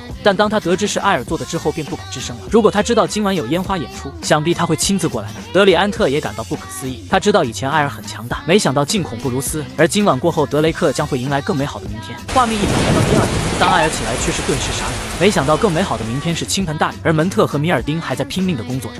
下一瞬，米尔丁便被吹飞出去。当艾尔得知后，就禁止了两人的外出活动，因为暴雨天不适合在外面工作，所以他们可以在餐厅帮忙，毕竟现在的客人还是很多。紧接着，艾尔便帮鲁林擦去身上的雨水，不然那样会感冒的。而米尔丁也一脸期待地看着门特先生。就在这时，一道声音打断了众人，没想到一个餐厅也有这样美好的画面，真是让旁人羡慕不已。原来是艾尔以前的朋友薇恩。片刻之后，一份热气腾腾的鸡汤面就端到了他的面前，在这暴风雨中能吃到一份热乎的食物，这也许也是人生最幸福的事情。就在两人在闲聊时，一旁的鲁林打断了两人，只见他拿着一条毛巾示意艾尔帮他擦干，而一旁的薇恩眼神很是复杂，似乎隐藏着很多故事。紧接着他便倒满了一杯酒，你有没有做过让你后悔一辈子的决定？闻此，艾尔顿时愣住。如果时光可以倒流，你永远不会做的决定，一个你每次闭上眼睛心碎时都会想起的决定。你似乎和你的妻子相处得很好，这让艾尔再次傻眼。我们不是你想的那样。而薇恩借着酒劲说出了埋藏在心里的故事。即使我一个人，我也曾经爱过一个人，这件事已经过去30年了。尼尔这个名字他一辈子也忘不了。既然你喜欢了他30年，为什么不向他坦白你的感情？薇恩笑了笑，因为他做了一个最后悔的决定。那时候的两人情窦初开，自以为只要相互喜欢就可以在一起了。直到两人长大开始谈论婚姻，薇恩才醒悟过来，他的家人已经为他安排好了一切。于是薇恩终于鼓起勇气告诉了他，并约他在城外见面。可那天晚上两人却没有见面，因为当时天上突然掉下一条恶龙。面对着突如其来的变故，当时薇恩被吓得落荒而逃了。后来他听说米尔平安无事，可薇恩却再也没有勇气去找他了，因为他觉得自己就是一个懦夫。说完，薇恩便放下几枚铜币，因为他知道没人能理解他现在的感受。现在他连抬头的勇气都没有了，因为他害怕会遇到米尔。紧接着鲁林便假装咳嗽起来，那边那个请照顾好你的妻子。画面一转，艾尔看着熟睡的鲁林，没想到已经过去了150年。可等他回过神来，自己在胡思乱想什么，看来明天要去了解一下情况才行了。第二天，他便找到了雷恩夫人，在得知了艾尔要找米尔，他似乎很高兴。原来米尔与邻里的关系非常友好，但他最近却变得忧心忡忡的样子，脸上带着悲伤的表情。而他也说过一个奇怪的问题，你有没有做过让你后悔一辈子的决定？闻此，艾尔顿时呆住，这不是薇恩先生说的话吗？对此他知道其中肯定藏有误会，于是他想继续了解更多有关米尔的情况。随后雷恩夫人便把所有的事情告诉了艾尔。再一次他与米尔闲聊时，他一眼就看出了雷恩夫人不是德雷克本地人，因为他从小就生活在这座城市。而雷恩夫人的情况正如他所说的，他与诺尔先生为了躲避战乱才来到这里。让雷恩夫人感到奇怪的是，米尔15年前为什么会离开德雷克？原来这里有一个他永远都无法忘记的人。15年前两人本来还能见上最后一面，没想到天空中突然掉下一条恶龙。面对强大的恶龙，他逃离了那个地方。随后他从卖花的商贩得知薇恩的去向，这让他很是崩溃。他没想到自己因为害怕逃离了那里，自此他再也没有什么脸面见薇恩了。而艾尔也是得知了两人的问题所在，随后他便把事情的起因梳理了一遍。雷恩夫人得知也是吓一跳，她没想到米尔口中说的会是果园的薇恩。他们都去了约定见面的地方，但他们都逃离了恶龙的攻击，而两人都认为自己跑掉了，把对方一个人留在了那里。这件事情过去了15年后，两人仍然留有遗憾。雷恩夫人觉得这对两人来说都是不公平的，他们在内疚中生活了这么久，都是因为一个误会。而艾尔很快就想到了解决的办法。画面一转，艾尔就找到了正在果园工作的薇恩先生，而这副眼镜正是给米尔的礼物，因为艾尔已经帮他把米尔约到了两人曾经见面的地方。闻此，薇恩顿时感到十分慌乱，于是艾尔提醒他，没有人不犯错误，也没有人能预测未来，但担心同样的问题完全是另一回事。想必你不会做2次一样的错误。时间很快就来到晚上，威恩先生迈着沉重的步伐，此刻一堆问题正困扰着他。他很担心米尔不会来见他，但这想必是他最后的机会，所以他不肯放弃。就这样，威恩来到他们曾经约定的地方。这场约会迟到了15年，久别重逢，有时是为了结束一段过期的旅程，有时是为了重拾过去的遗憾。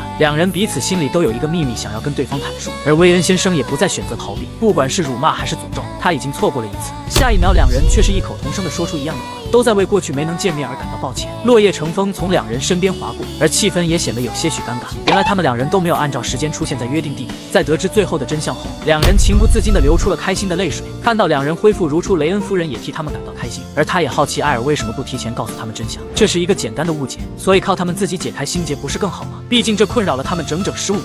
就这样，他们俩手牵着手回到了德雷克城。几天后，又一起来了餐厅，把他珍爱已久的果园卖给艾尔，而艾尔也按最高的价格将它买下。显然，威恩想盖一栋新的房子，因为他犹豫了15年，这一次他不会留下任何遗憾。现在有了这一片果园，艾尔正好给矮人建造一个村落。一旁的鲁林也同意他的看法，毕竟他不喜欢那么多矮人住在他的地盘。而此刻他很想邀请艾尔和他一起，可他不知道如何开口。但艾尔一眼就看出他的小心思，我应该在施工完成后住在龙巢里吗？闻此，鲁林顿时一惊，你说的是真的吗？随即表示他可不能反悔。画面一转，过去了1个月，洞穴的建造已经完成了70%，而矮人预计会比计划的提前完成，但他们只能打工给艾尔还债了，毕竟他给矮人建了一个新的村落。就在这时，尼尔丁示意艾尔，因为乌卡数量增多的问题，现在他们也该要扩建一个仓库。艾尔也同意了他的看法，看来还需要再开一次招聘会。与此同时，餐厅飘散出来的香味引起了一对兄妹的注意，而他们已经很久没有吃过像样的食物。两人拿着艾尔的招聘海报来到了餐厅，并询问他们是否有机会申请。见此，艾尔也是一愣，因为这是他不久前丢弃的传单。你们这是从哪里找到的？闻此，利特内心变得混乱起来。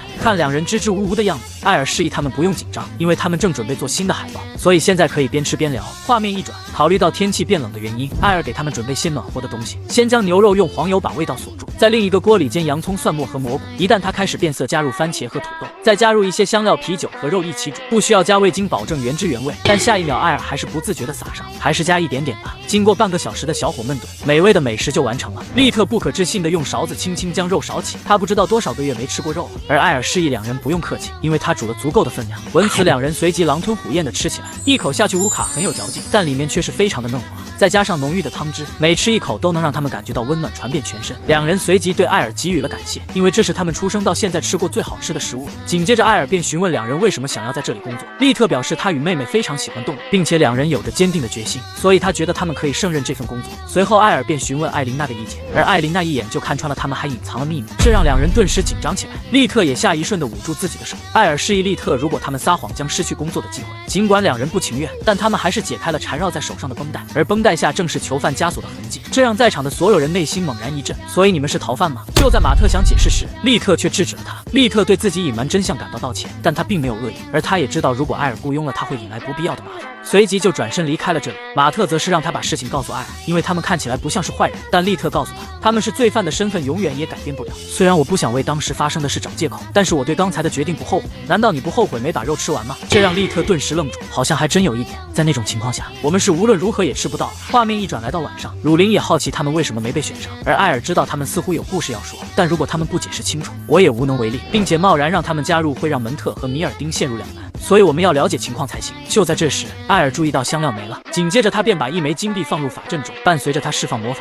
一些现实世界的产品便出现在他面前。但这次不知为何会感到如此疲倦，感觉和平时有点不一样。还没等他反应过来，便失去意识，重重地摔到地上，而这也让一旁的鲁林顿时不知所措。在鲁林的不断呼喊中，他终于恢复了意识。艾尔示意他不用紧张，只是法力耗尽了而已。但鲁林哪有那么好骗？你可是9级的魔导师。为了能让艾尔好好休息，鲁林表示接下来所有的事情他都可以完成。闻此，艾尔很是欣慰。眼下确实有一件事情，片刻之后，我确实告诉过他什么事情都可以，但是他怎么能让我做饭呢？另一边，即使兄妹两人想找份工作，但城里的每个人都会拒绝他们，因为他们看到了罪犯的痕迹。这就是为什么两人去郊区的那家餐馆的原因。他们经历了那么多，现在不用再考虑别人的看法了。而一旁的猫咪被两人吓得毛都炸了，原来是他们抢了猫咪的饭碗。马特觉得从猫咪这里偷了食物，他们已经变成真正的罪犯。可下一秒，利特突然愣住，原来是猫咪被两人抢了饭碗，委屈的哭了。见状，马特便让哥哥把盘子送回去。就在这时，一个男人引起了两人的注意，原来是看管他们监狱的狱长。另一边，由于艾尔吸收了本源水晶的能量，所以才导致了他释放技能时魔法中断。现在他必须要停止对本源的吸收。在做完这一切后，艾尔便躺下了休息。此刻他正一脸期待着鲁林为他做的宵夜，而艾尔也十分相信他的厨艺，毕竟他看了自自己做了这么多年，但不知为何心中会有一种不好的预感。另一边，经过鲁林的不断努力，一份秘制的番茄炒蛋就做好了，可结果却是不尽容易，因为这看起来不像是番茄炒蛋的样子。而鲁林也知道，如果艾尔吃了这个，想必会当场去世吧。突然他就想到了艾琳娜，如果让精灵加一点治疗魔法，应该就没事了。但现在的问题是他定位不到精灵的位置，因为他没有闻到过艾琳娜身上的气息。很快鲁林就想到了另一个补救的方法，那就是去隔壁餐厅买一份。正准备出门时，他开始犹豫了，因为一直以来都是艾尔在照顾他，现在反过来了自己却无能为力，所以这些事情他要自己解决才行。画面一转来到另一边，利特与马特在一旁吃饭时发现了拉坦达伯爵的身影，没想到到了这个时候他还不肯放过兄妹二人，利特更是气得咬牙切齿。就在他准备上前教训拉坦达时，马特制止了他，因为如果再次被抓，就不是监禁2年的事情了。原来就在2年前，正是德雷克城市建造的时候，拉坦达伯爵负责了城市的施工监管，他为人好色，喜欢占便宜，专门欺负私底下的工人。就在他调戏一个女子时，利特兄妹打断了他，原来是一旁工地3号房屋倒塌，很多人都被压在了下面。闻此，女子便连忙跑了出去，因为她的家人就在那个工地。但此刻的拉坦达却是非常生气，并责骂他们连这点事情都做不好。可工人都是按照严格施工，不料支撑的柱子会突然断裂，所以他们怀疑是建筑材料出了问题。面对他的质疑，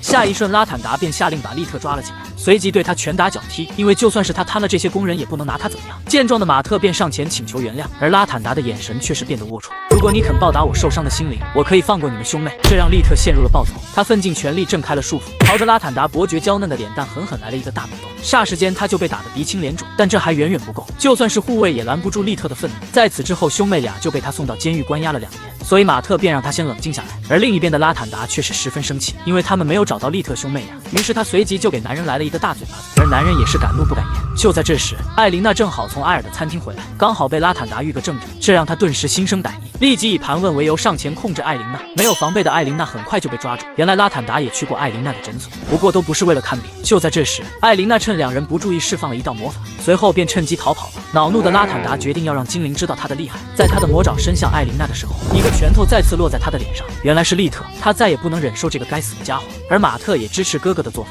看来今年的冬天不用在外面度过了。就在这时，拉坦达吹响了手中的哨子，见此众人顿感不妙，他是在呼叫救兵。紧接着3个小混混便出现在几人面前，此人正是德雷克的黑帮头目罗曼。在他面前，利特没有任何的还手之力，尽管被揍得很惨，但利特并没有选择妥协。见此，马特便上前帮忙，可黑帮头目可不是吃素的，反手就将他控制住了。而拉坦达一脸得意的表情，随即就下令把他揍一顿。尽管艾琳娜想上前为利特治疗，但他也无能为力。与此同时的另一边，雷恩夫人在睡觉时被门外的声音吵醒，对此她很是疑惑。当她开门时，发现竟然是鲁林。在与他闲聊之后，鲁林便赶回了餐厅，没想到在半路遇到了他们，而艾琳娜总算是见到了希望。此刻的罗曼被吓得瑟瑟发抖，全身的每一个毛孔都在告诉他快跑。他知道眼前的女孩非常危险，如果自己不低头，很有可能会死。在鲁林没开口时，便连忙放人，这让拉坦达很是疑惑。当他看下身后的小弟时，他们早就没了身影。没想到他竟直接上手，表示要把鲁林抓去卖了。可下一瞬，他的手便旋转了2圈半，随即发出了撕心裂肺的惨叫。见此的众人被吓得瑟瑟发抖，但鲁林可没空管这些人，因为艾尔还在等着他。画面一转，经过艾琳娜的治疗之后，她的身体恢复了许多，艾尔对此给予了感谢。而艾琳娜此刻已经没有一点法力，这家伙真的是如怪物一般恐怖。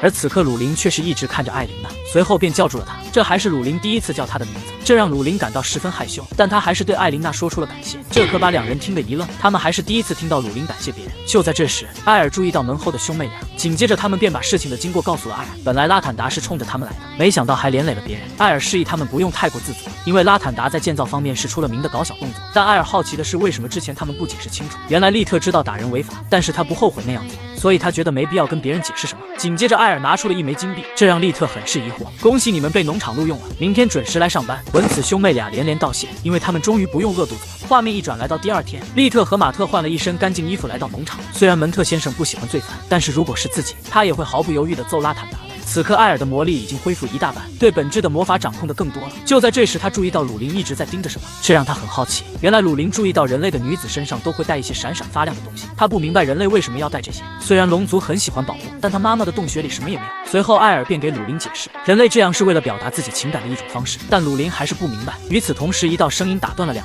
迪兰给他们带来了一个好消息，拉坦达被证实了多项罪行，他这辈子恐怕只能吃牢饭了。而他身边的侍卫也揭穿了他的事情，其实迪德兰就是他的顶头上司，想必他们是蛇鼠一窝。紧接着艾尔便询问迪兰3天后有没有空，因为艾尔有一项秘密计划，当他得知后表示一定会参加。画面一转来到3天后，艾尔前往找到矮人，然而他不是来催赶工期的，而是给他们送上香肠与啤酒，因为今天是一个有纪念价值的日子。诺尔先生与雷恩夫人也前往艾尔的餐厅参加活动。还有农场的其他员工，这让鲁林感到非常好奇，这些盘子里面装的是什么。紧接着，艾尔对大家的到来表示欢迎，因为今天晚上他给大家都准备了一个小游戏，猜猜你嘴里吃的是什么。在艾尔给他们讲述完规则后，第一个出场的是米尔丁，可艾尔看清食物后却是顿时愣住。但游戏已经开始了，经过片刻的尝试，米尔丁第一次品尝这种食物，所以他猜的是糖果，但这是个错误的答案。原来米尔丁吃的是棉花糖，这个世界没有的一种食物。下一个出场的是诺尔先生，没想到竟然是辣椒。诺尔先生瞬间变成了喷火龙，原来他是一个怕辣的人。可雷恩夫人就完全不一样，拿起辣椒就啃了起来。第三个出场的是鲁林，闻此鲁林顿时愣住，我也要参加的吗？还没等他反应过来，就被艾尔蒙住了眼睛，因为这个游戏他必须要参加，这让鲁林很是得意。可别忘了，我可是一条黑龙，感官可是人类的几倍，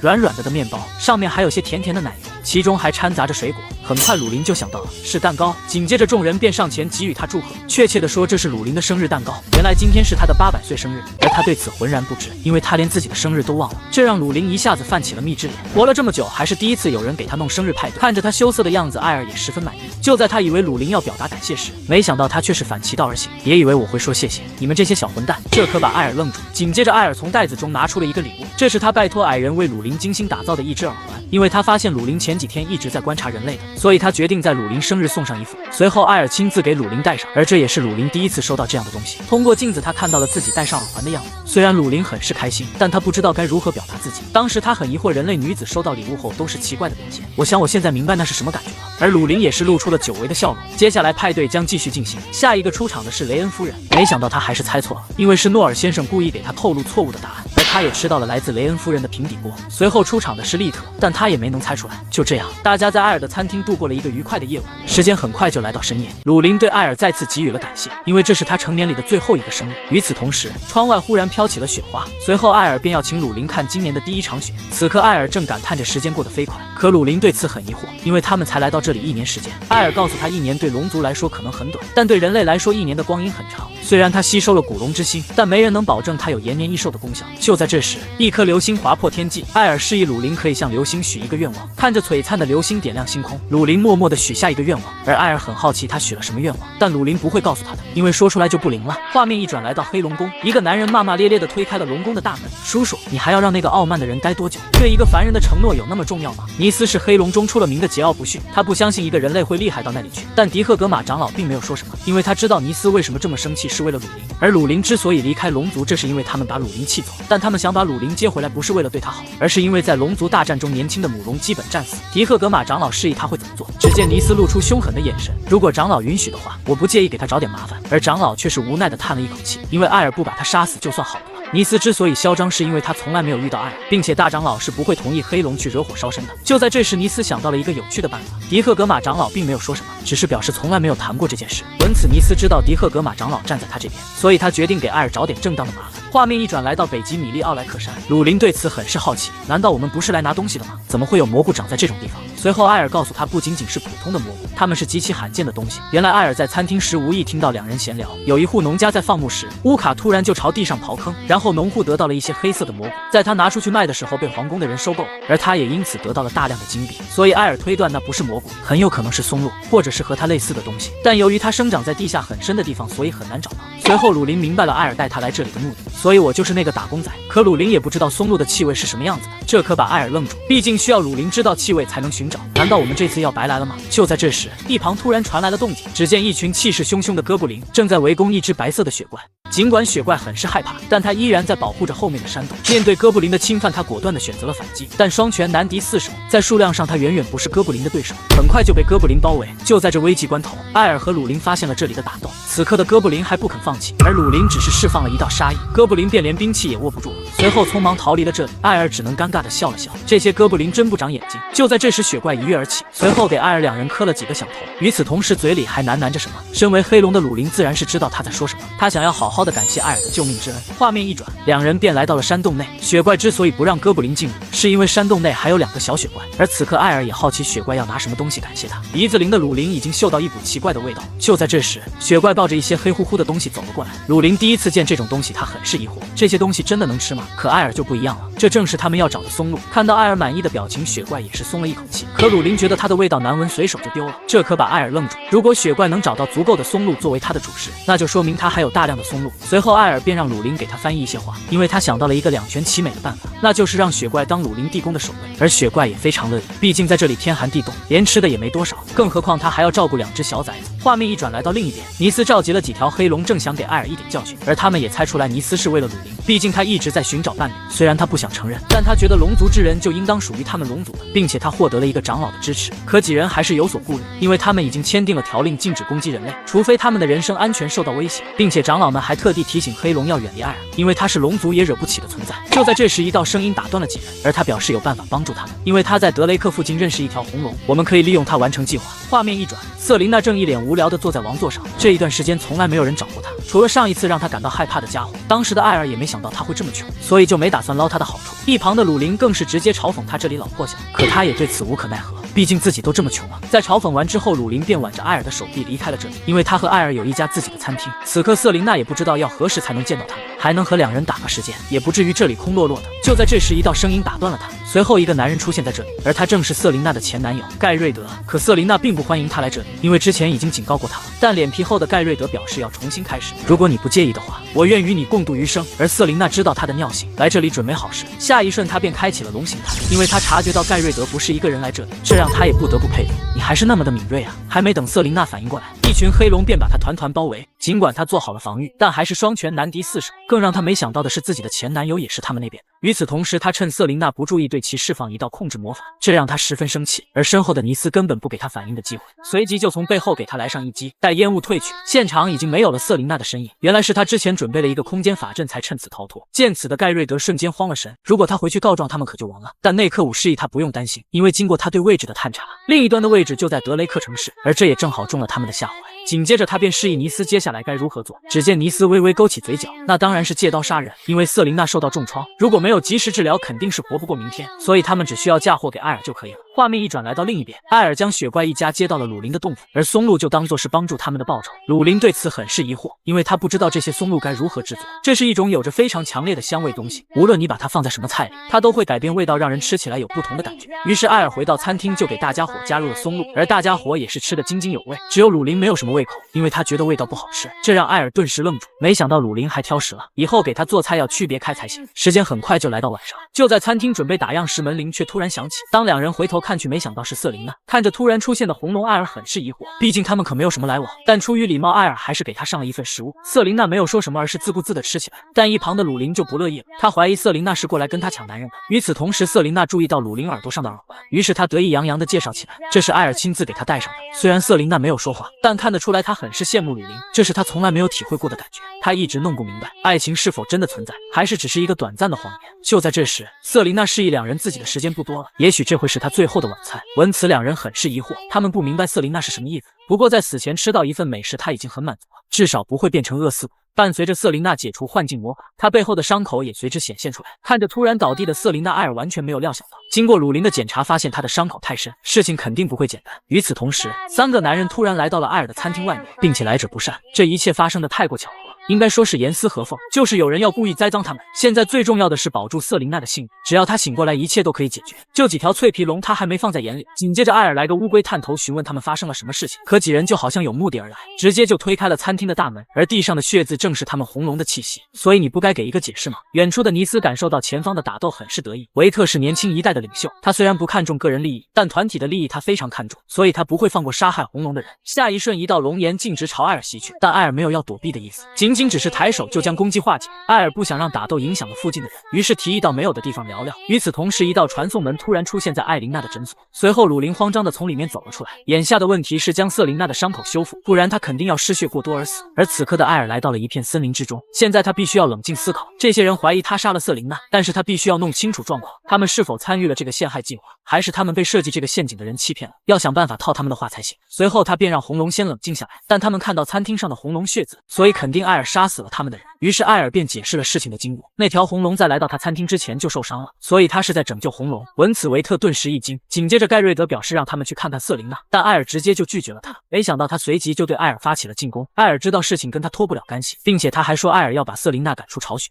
很明显是在鼓动其他人。受到蛊惑的维特直接就开启了龙形态，因为他不能忍受有人欺骗他。而艾尔知道现在解释他们也不会听了，既然如此，就给他们一点小小的教训。看到艾尔这么狂妄，所有的红龙火力全开，可艾尔仅仅只是一只手就抵挡住了攻击，这让维特直接惊掉下来。没想到所有的伤害被他一挥手就化解掉，他们不敢相信这是一个人类拥有的力量。就在这时，天空突然出现其他身影，尼斯几人已经等候多时，红龙也没想到会在这里遇到黑龙。看到尼斯，艾尔似乎猜到了答案，这一切想必都是他的杰作。与此同时的另一边，经过瑟琳娜的不断治疗，瑟琳娜的伤口还是无法治愈，并且她的魔力此刻也耗尽了。鲁林知道她不能死，随即就将自己的魔力借给她，能不能还艾尔清白就全靠他了。面对所有的巨龙攻击，艾尔却只能被动防御，因为如果现在杀了这些龙，就算是瑟琳娜醒过来也无法解释了。不过将他们打伤应该没有什么，并且也算是正当防卫。随后艾尔便对他们进行反击，而黑龙也没想到艾尔会这么强大，竟能同时抵御所有的攻击。随后几人毫不犹豫地拿出了大招，这么强大的人类对他们来说就是个威胁。该死的，这些家伙想下死手。就在这时，天空中突然传来一道空洞的声音，随后数道传送门出现在众人面前。你们这些小混蛋，难道想挑起新的战争吗？见此，维特顿时愣住，他没想到会惊动两族的长老。看到梅迪达那长老，艾尔才松了一口气，再不来他真的怕把这些小可爱通通拍死。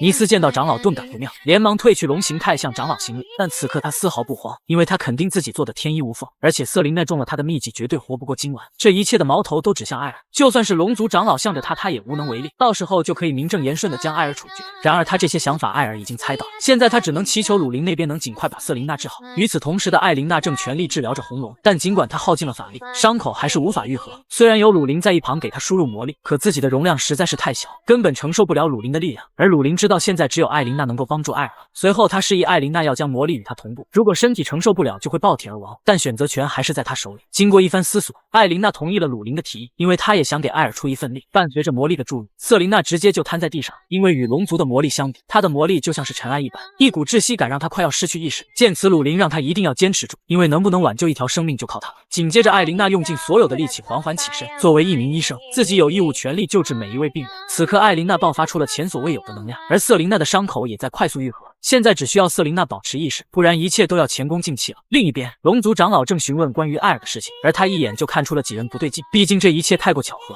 最重要的一点就是他相信艾尔的为人，但红龙的长老相信自己的眼睛，在餐厅里有红龙的血渍，并且艾尔的身份还是屠龙者。与此同时，一旁的盖瑞德跳了出来，他表示自己目睹了艾尔杀害瑟琳娜的全过程。尼斯的叔叔一眼就看出了这是尼斯的计划，利用红龙之手嫁祸艾尔，就算是别人调查也不会怀疑到黑龙身上。看着几人如此自信，梅迪达那长老再次询问艾尔有什么要说，这让艾尔顿时愣住，因为他从始至终都没说几句话。紧接着艾尔说出了几个疑点，首先他们说我杀瑟琳娜的原因是因为她的巢穴在德雷克的附近，如果参加过龙族大战的人就知道，我绝对不会因为这个而杀死一条龙。龙族的长老也同意艾尔的看法。其次就是他与龙族签订的条例，如果不是龙族恶意破坏人类的城镇，他是不会轻易出手。如果只是瑟琳娜在德雷克城市就要杀了他，那么这个结论就有点无稽之谈了。最重要的一点就是黑龙和红龙的关系变得如此亲密，就好像蓄谋已久。所以你认为这一切都是圈套？艾尔随即竖起大拇指，还是梅迪达那长老懂我，但红龙的长老还是希望能用证据说话。闻此，艾尔笑了笑，不如我们让当事人来给你们说说。当尼斯看到传送门时，瞬间汗流浃背，其他的黑龙也亦是如此。他明明记得已经击穿了瑟琳娜的内脏，按理来说他活不了一个时辰，现在却完好无损地出现在众人面前。艾尔知道艾琳娜提供了很大的帮助，随即对他给予了感谢。而瑟琳娜简单的说明了过程，其中鲁林出了很大一份力。当鲁林看到尼斯就知道这是他的诡计，而艾尔示意鲁林先不要冲动，他已经想到了应对之策。紧接着艾尔便询问瑟琳娜的身体情况，没想到他还要给艾尔开玩笑，下一瞬一个沙包大的拳头就落在他脑袋上，差一点被你害惨了。没看到我现在的处境吗？此刻尼斯等人都是黑着脸，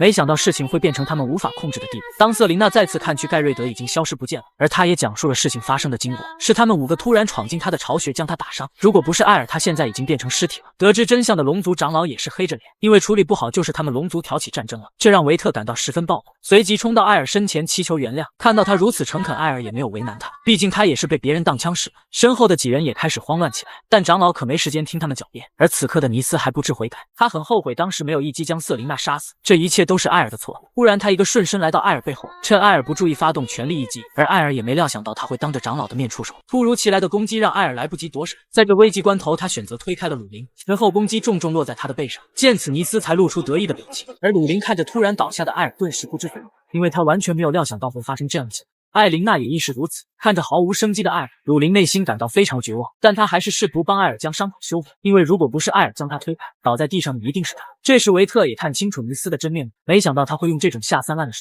可他却信誓旦旦地表示自己是在拯救龙族。闻此，维特内心充满迷惑。大家睁开眼睛吧，我们为什么要遵守那些愚蠢契约？一个人类还妄想拯救世界？他甚至没有适当的反击我们的攻击，只是忍受龙的联合攻击。然而几位长老只是默默地看着他，不说八道。与此同时，艾琳娜正不断治疗着艾尔，但她的力量完全达不到效果。他需要鲁林的配合才行，可鲁林现在完全不在状态，显然失去艾尔会让他随时崩溃。但耳旁的尼斯还不忘嘲讽：愚蠢的精灵，放弃吧，你们做这些毫无意义，因为他只是蝼蚁，没有护盾他根本活不下来。这时瑟琳娜却是不屑一笑，因为他已经看出艾尔的端倪，恐怕要让你失望，你这个只会从后面偷袭的法术。紧接着他让鲁林冷静下来，因为艾尔的法力从始至终都没有减弱，反而是在不断增强。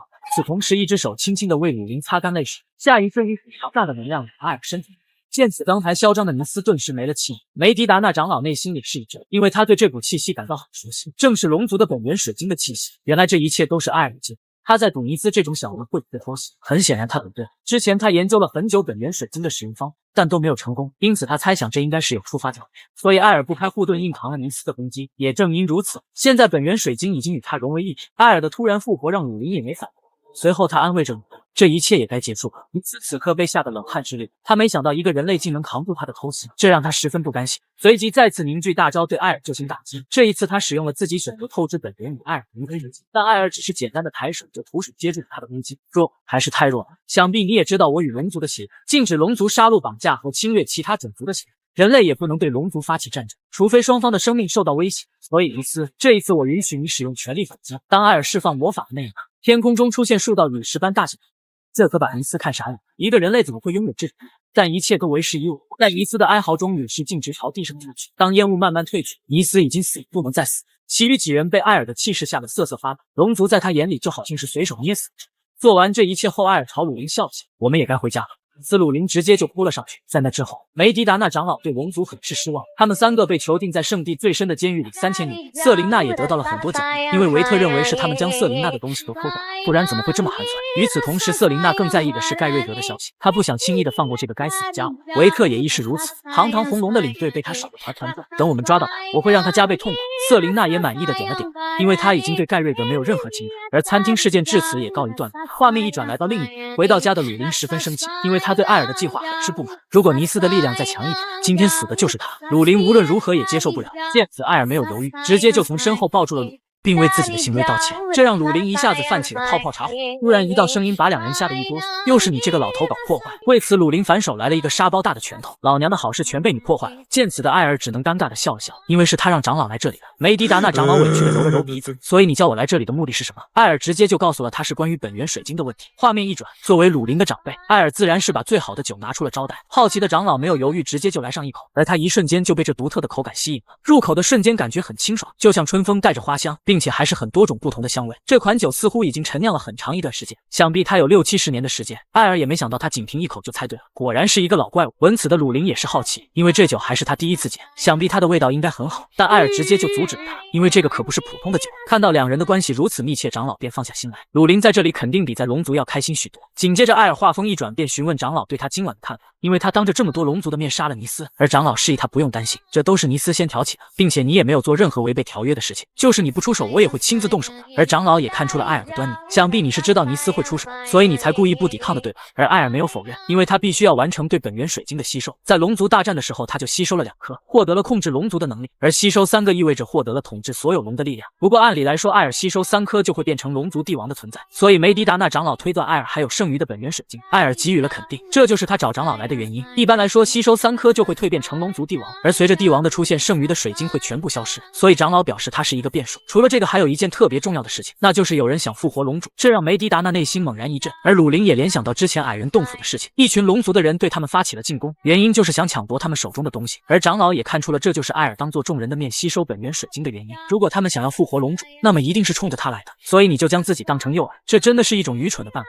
话音未落，一个沙包大的拳头就落在天灵盖上，长老也不知道他说的哪里不对。画面一转来到另一边，就在艾琳娜买菜回来的时候，瑟琳娜突然就出现在他身后。见到瑟琳娜找他，他也被吓了一跳。原来是因为瑟琳娜一个人太过无聊，所以他打算找艾琳娜聊聊天。因为他现在的伤势没完全好，自己也算是一个病人。还没等艾琳娜反应过来，瑟琳娜就把他拉了上去，因为他想来这里蹭一顿饭。艾琳娜一脸害羞的低下头，他这里可没有一点肉食。而这一幕刚好被门外的雷恩夫人看到，这让他眼睛瞪得如铜铃般大小。与此同时，盖瑞德正拼命的逃跑，因为他正在被红龙抓捕。就在他以为安全时，希特尼出现在他身后，而他正是来了解盖瑞德的。只因他没有将矮人手中的本源水晶抢过来，为了防止这个秘密泄露，所以你只能去死了。见此，盖瑞德连忙辩解起来，因为艾尔吸收了3颗本源水晶，现在已经没有龙可以打得过他了。也许想办法困住他，我们的计划也算是成功的。希特尼随即愣了一下，你说的也不是没有道理，所以你还是要死。伴随着盖瑞德脖子出现一抹痕迹，便直接失去了意识。画面一转，来到几天后，奈琳扛着一块石头来到了艾尔的餐厅，因为这东西他也没有见过，所以便打算拿来送给艾尔。而艾尔一眼就看出了是岩盐，一种天然的矿物盐。好奇的鲁林用手指尝试了一口，直接把自己变成了咸龙干。这也让艾尔想起了刚来到这个世界的时候，刚来到这里遇到了龙族战争，自己也被拉来参军。当时的艾尔还以为是梦境，本以为睡到第2天就回去了，可没想到还是留在这个世界。当然最痛苦的还有另一件事情，那就是这个世界的伙食很差，每天都是一些清汤寡水。精灵族女王本想牺牲自己嫁给黄龙，可没想到黄龙却直接拒绝了她，并嘲讽她一点都不好看，只因精灵的发型不是她喜欢的类型。原来老黄龙只喜欢披着头发的，并且他还有一个十分怪异的癖好，那就是对女仆装非常着迷。为此他已经提前给艾琳娜准备了一套，这可把艾琳娜看傻眼。没想到老黄龙还有这爱好，但为了大家的计划，他不得不换上女仆装。当看到艾琳娜走进他的实验室时，老黄龙并不想让她进来，因为他觉得实验室太乱了。闻此的艾琳娜只能尴尬的笑了笑，所以我才想过来给您提供帮助。这让老黄龙的小鹿突然乱撞，随即紧张到说不出话来。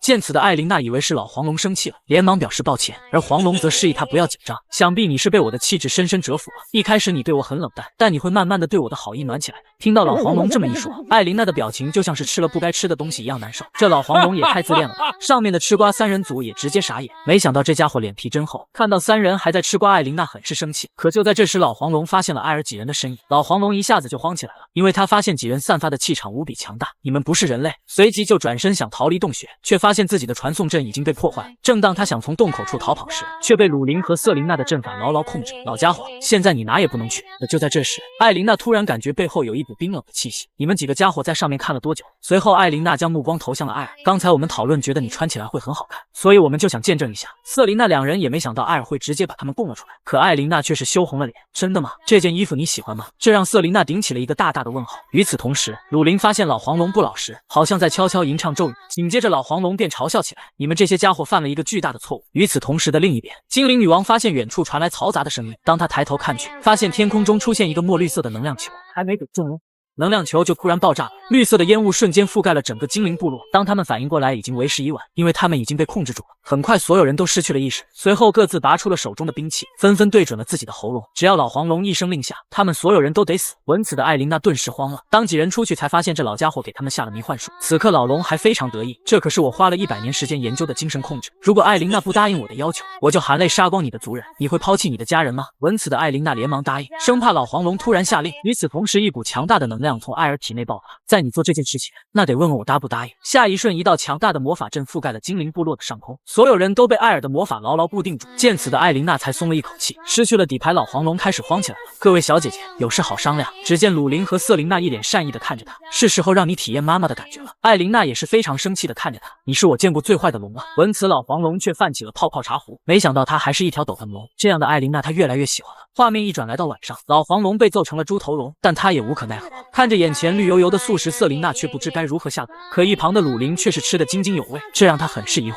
随后鲁林便将一瓶酱汁拿了出来，只要加了这个味道就变得不一样了。紧接着精灵女王便对他们的帮助给予了感谢，但鲁林表示如果要感谢的话就感谢那边那位，这让内雷亚很是疑惑。随后瑟琳娜指着那边的方向，是他救了你们。此刻的艾尔正给精灵们分享他制作的萨拉酱，没想到精灵们会如此喜欢。结束后，艾尔来到了一尊雕像前，放下一些食物，很高兴再次见到你老朋友，我们也有很多年没见了吧。看到眼前的雕像，让艾尔想起来几人组队的时候，当时的贝登还在为艾尔不给他吃肉时天天拌嘴，因为艾尔知道精灵族无法消化肉类，但奈何艾尔做的食物太香了。看到这一幕的矮人已经习以为常，这2个家伙一天到晚就知道斗嘴。就在这时，达龙打断了2人，比起这个，我觉得战斗会更有意思。他指向了一旁的方向，只见一群哥布林正追赶着几名过往的商人。就在这危急关头，一道攻击直接落在哥布林脸上，伴随而来的又是几发弓箭，而哥布林只能在护盾外面无能咆哮。看到他们的面貌，几人才燃起了希望。这3人正是帝国出了名的英雄。艾尔也很怀念当时的时光，但没想到后面会发生那种事情。艾尔对此也很是自责，也许你会因此怨恨我吧。内雷亚女士在2年前的一次任务中，贝登不幸中了敌人的计策，死在了战场上。艾尔将她带回精灵族，已经是一具冰冷的尸体。贝登说过一定会回到精灵部落，只不过是艾尔完成了他的承诺，所以内雷亚心里并没有怨恨艾尔，毕竟他还拯救了精灵部落。紧接着，艾尔从包中拿出了一瓶酒，他答应过贝登一定会照顾精灵部落的，所以今天拯救精灵的真正英雄应该是他。画面一转，来到第2天，精灵们再次对几人的帮助给予了感谢，艾尔几人也踏上了回家的路程。至于老黄龙见到艾尔的实力后，他已经不敢打精灵的注意。就在这时，鲁林打断了艾尔，因为他昨天听到了精灵与他的对话。鲁林很好奇艾尔为什么没有把本源水晶的事情告诉他。闻此，后面3人直接傻眼，老黄龙被吓出了一身冷汗，生怕艾尔给他来一个消消乐魔法。画面一转，艾尔几人便来到了城主府。迪兰知道艾尔出差了一段时间，没想到他第一时间就来到了这里，想必是有什么重要的事情。而这也是艾尔第一次正式拜访伯爵府。听到外面的动静，维纳夫人也很是疑惑，难道是有客人来访吗？随后迪兰便介绍起自己的老师，但维内夫人看着艾尔很是眼熟，很快他就想起来前一段时间的事情。当时他想好好感谢艾尔，但一直找不到艾尔的踪迹。可就在这时，艾尔却打断了他，因为他还有一个人没有救回，这让2人很是疑惑。随后只见鲁林将老黄龙带了进来，此刻老黄龙老实了很多，再也没有了之前的嚣张。看着躺在病床上的莱登，老黄龙知道他应该是脑部出现了很大问题，应该是一种很厉害的毒素造成的，但对于他来说不是什么难题。紧接着老黄龙施展了一道魔法，伴随着一道强光过后，莱登的视野渐渐清晰，随后从他的口中发出了微弱的声音。看到这一幕，维纳和迪兰再也无法抑制住自己的情绪，随即一把抱了上去。至此，德雷克事件才真正的落下帷幕。看到老黄龙表现不错，鲁林便解开了他的魔法控制，而接下来的时间，艾尔打算留给这个温馨的家庭。画面一转，来到晚上，由于鲁林偷偷把啤酒喝完，艾尔不得不再次使用召唤魔法，而这也是他吸收了3颗本源水晶后第一次使用召唤魔法。这一次的动静超出了艾尔的预料，一瞬间魔法就将他吞噬了。当他再次睁眼，却发现来到了一个熟悉又陌生的环境。艾尔清楚地记得他在准备食材来着。随着眼前的画面不断扭曲，艾尔想起来了，这就是他去到异世界前的地方。他终于回到现实世界了。在鲁林的不断呼喊中，艾尔终于清醒过来。然而鲁林面对眼前会发光的铁疙瘩，很是紧张，因为他不知道这个是什么地方。反应过来的艾尔知道这不是梦。就在路人要帮他们打急救电话时，他扛起鲁林就跑路了。而路人看到他的穿着，很是好奇，难道是 cosplay 吗？片刻之后，2人来到了一个没人的地方。鲁林这才知道这是艾尔的家乡。艾尔也没想到会以这样的方式回到地球。看着眼前灯火通明的城市，鲁林便想让艾尔带他游玩一番，但艾尔很是尴尬，因为他刚才注意到女生手上拿的手机他从来没见过，再加上这些高楼大厦，就连交通也变得极其复杂。现在他拿之前的位置与15年前的记忆进行比较，也不知道他现在的具体位置，但在这个熟悉又陌生的地方，他还有一个去处，而在此之前要换取现实的货币才行。与此同时的另一边，农场的几人还是和往常一样上班，但让他们感到疑惑的是，餐厅比以往开门的时间晚了许多。难道艾尔也学会了睡懒觉了吗？很快鲁林2人就换上了现代的衣服，而让艾尔感到难过的是没能换多少钱。1枚金币的价格本可以换400万，但店家想要检查他的身份证信息，所以最后艾尔以1半的价格把它卖了。就在这时，鲁林的肚子不争气的叫起来，而2人的眼前正好有一家中餐厅。很快艾尔就想到了吃什么，炸酱面也许是一个不错的选择。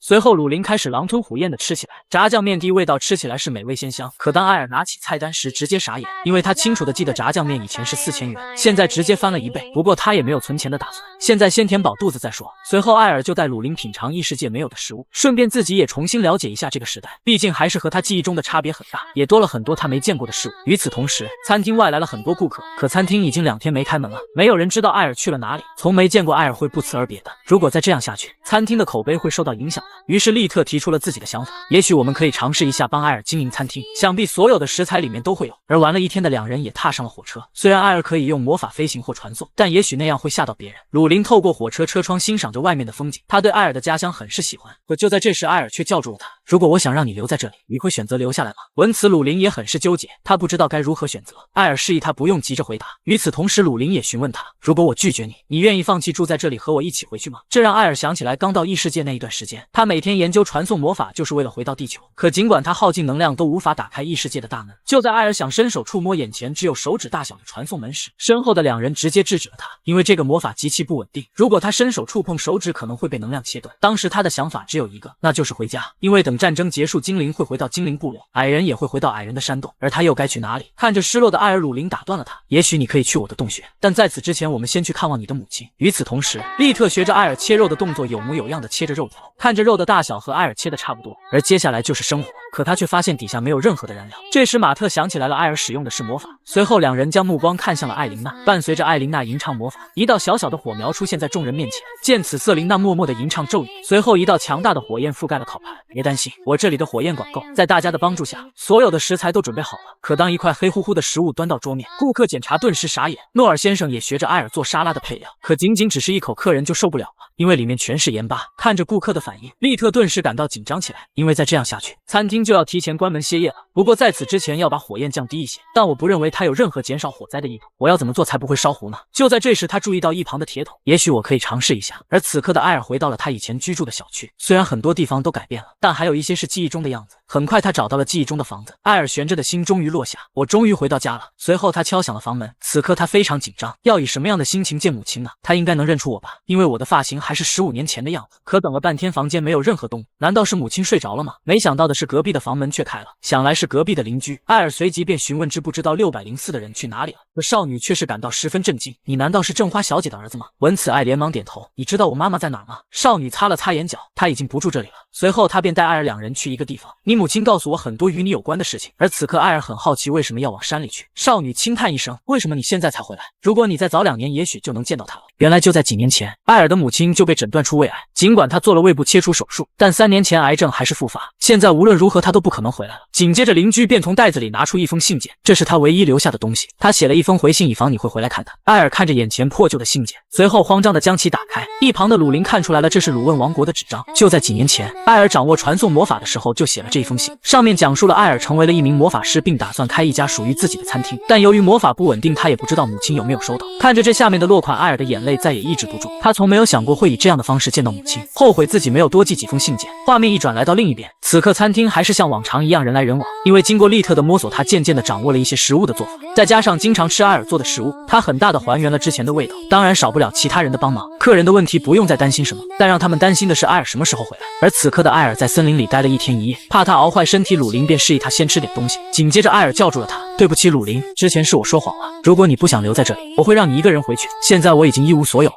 见此的鲁林直接打断了他，你真的认为你在这里一无所有吗？我们坐火车的时候问的这个问题，我从来没有想过拒绝你的建议，而且把你留在这里一个人回去，我恐怕是做不到。紧接着鲁林紧紧地牵着他的手，你想待多久我们就待多久，但是还有一些人等着我们的消息。而此刻艾尔失踪的信息传到了伯爵府，恢复意识的莱登还没来得及拜访他，所以他打算亲自打探艾尔的消息。与此同时，矮人也得知了情况，但古尔特扎尔并没有慌张。我们唯一需要关心的是建筑的最后期限和巢穴的完工，因为他相信艾尔一定会回来的。每个人都在等你，人类、矮人、精灵，可能连龙都在敲我们餐厅的门。那里有着你15年的记忆，而且你母亲也相信你信上面写的故事，并且希望你对生活充满希望。画面一转来到2天后，自从那天之后，他已经2天没有见过艾尔。看样子是自己对他说的话过于严厉了。就在他愣神之际，一道声音打断了他。不过让他好奇的是，两人的这身打扮是怎么回事？还有这一袋沉甸甸的东西是什么？艾尔笑了笑，一点小小的心意，希望你能收下。女人看到顿时傻眼。紧接着，一个传送门赫然出现在两人面前。看来我们得回餐厅了，有很多人在等我们回去。谢谢你替我母亲扫墓。随后，艾尔直接消失在他眼前，这让他想起来正花小姐说过的话。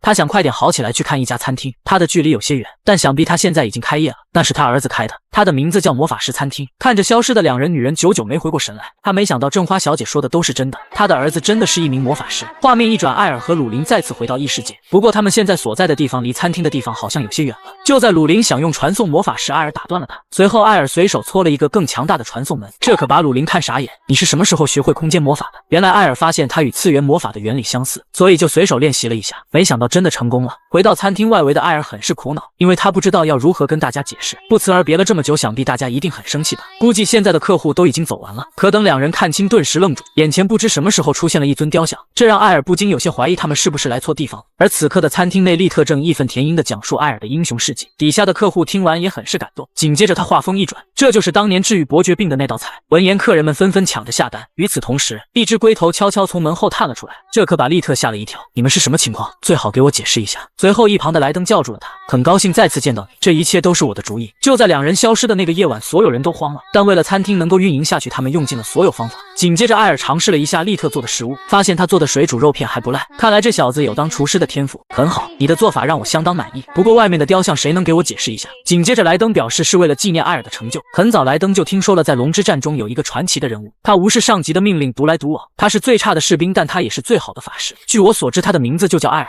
在你踏入伯爵府的那时候，我就知道你是谁了。你拯救了这座城市，也拯救了我和我的家人，所以我会尽我所能帮助你，艾尔伯爵。闻言的艾尔直接就拒绝了，随后朝身后释放一道小魔法，雕塑直接被击成了碎片。我不希望人们在评价我的餐厅时把背景项目包括进去。莱登只能尴尬地笑了笑，这个雕像也许有些过头了。还有另一件事情，你能帮我处理一下关于我的菜能治愈病人的谣言吗？画面一转来到另一边，一名女生不小心将书籍洒落一地，见此梅德林直接用魔法将书籍收拾起来，而梅德林的举动让女生很是羡慕，因为他们连梅德林的施法动作都没看清楚，所以关于他的谣言都是谎言。梅德林不可能被绑架，更不可能被绑起来哭。是谁散布了这么愚蠢的谣言啊？听到女生的小声嘀咕，梅德林面红耳赤，他也多么希望那些是一个谣言。来到门口的梅德林突然愣了一下，上一次他就是听到皇子的召唤到达这里，可打开门之后却是一条黑龙在盯着他。这一次他不知道是不是艾尔找他，所以他开门的同时委屈地表示不要把他绑起来，因为那个谣言已经传遍整个皇宫了。闻言的皇子也是直接愣住，这是什么情况？梅德林这才意识到这次是真的皇子找他，自己的老脸还要往哪搁呀？片刻之后，皇子和他讨论的迪德兰城市的事情，那里的犯罪率正不断上升。不过让皇子感到好奇的是，梅德林为何不敢抬起头来聊天？梅德林女士放心，本皇子不会散播谣言的。紧接着他话锋一转，到目前为止有多少派遣人员死亡了？回过神来的梅德林表示有3个。你是想让我过去帮你解决那些罪犯吗？皇子直接就拒绝了他。如果像你这样铁石心肠的人去了，他们都会躲在恐惧中不敢露面，那我们就无法查出是谁制造了这种毒药。梅德林很疑惑，现在手上已经没有派遣的人手了。皇子笑了笑，还有一个人，尽管他外表看起来像个正常人，但他实际上是一个对坏人或国家都毫无顾忌的怪物。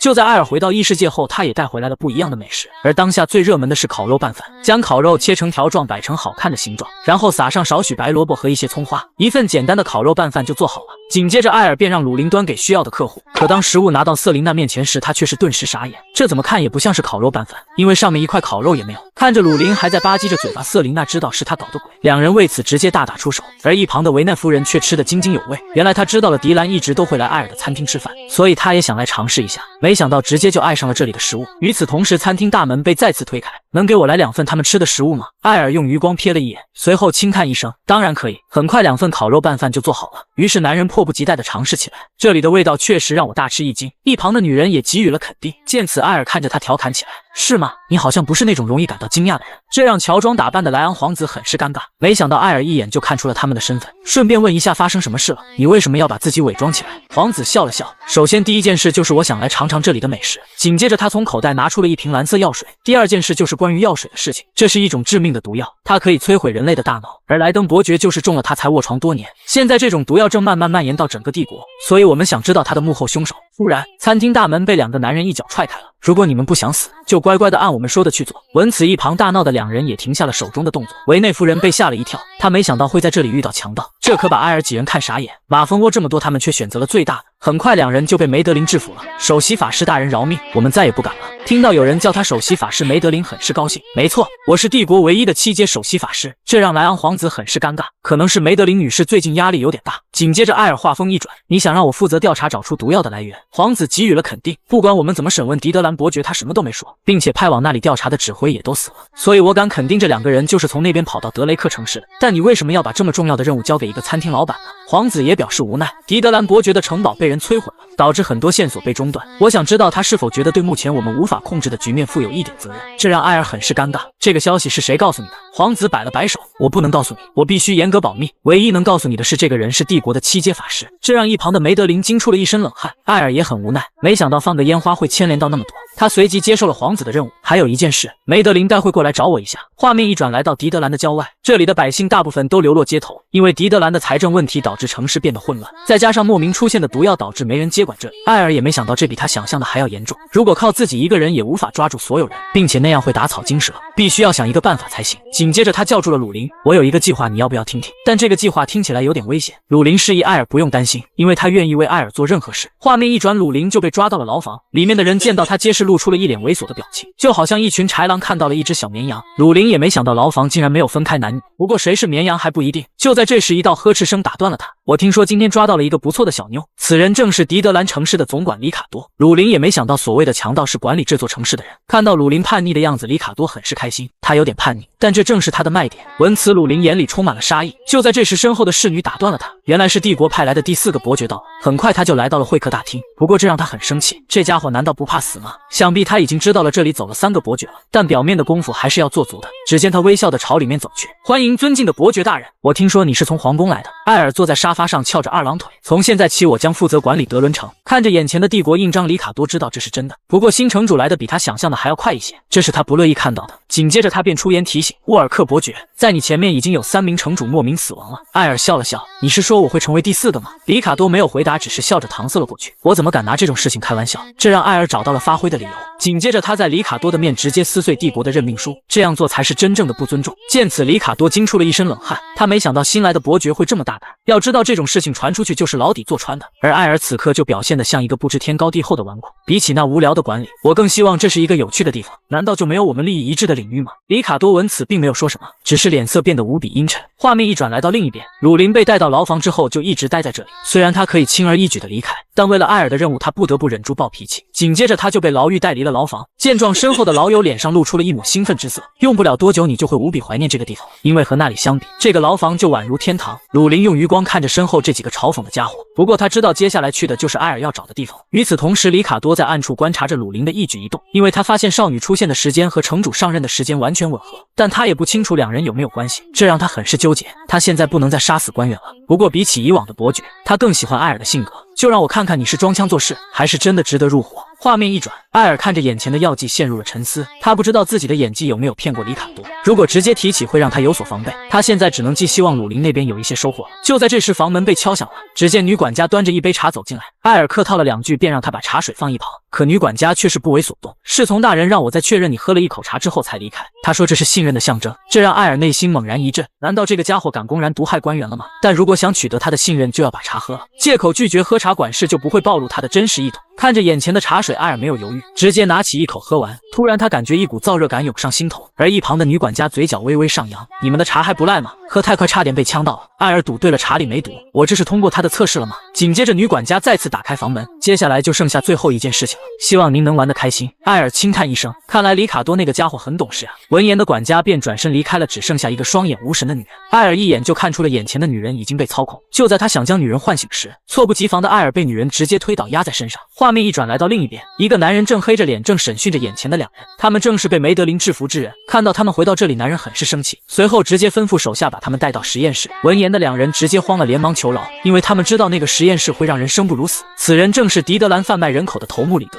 就在李德思考之余，一旁的手下打断了他，因为他们收到消息，里卡多今天送一个女囚犯过来。此刻的鲁林被铐住双手，和其他的犯人被押到这里。看到这暗无天日的矿洞，鲁林也没想到这里关押了这么多奴隶，因为帝国禁止奴隶买卖，所以这些人都是通过非法渠道贩卖。看到男人离开，鲁林直接就开启了传送空间。虽然他不知道这里是不是艾尔要找的制作毒药的地方，但还是想告知一下他。就在鲁林说话时，却没有得到任何回应。随后他看向传送空间，只见一个女人骑在艾尔身上，这让艾尔顿时汗流浃背。我想这是一个误会，殊不知眼前的女人突然来了一句：“主人，请尽情享用。”鲁林难以置信地看着眼前的2人。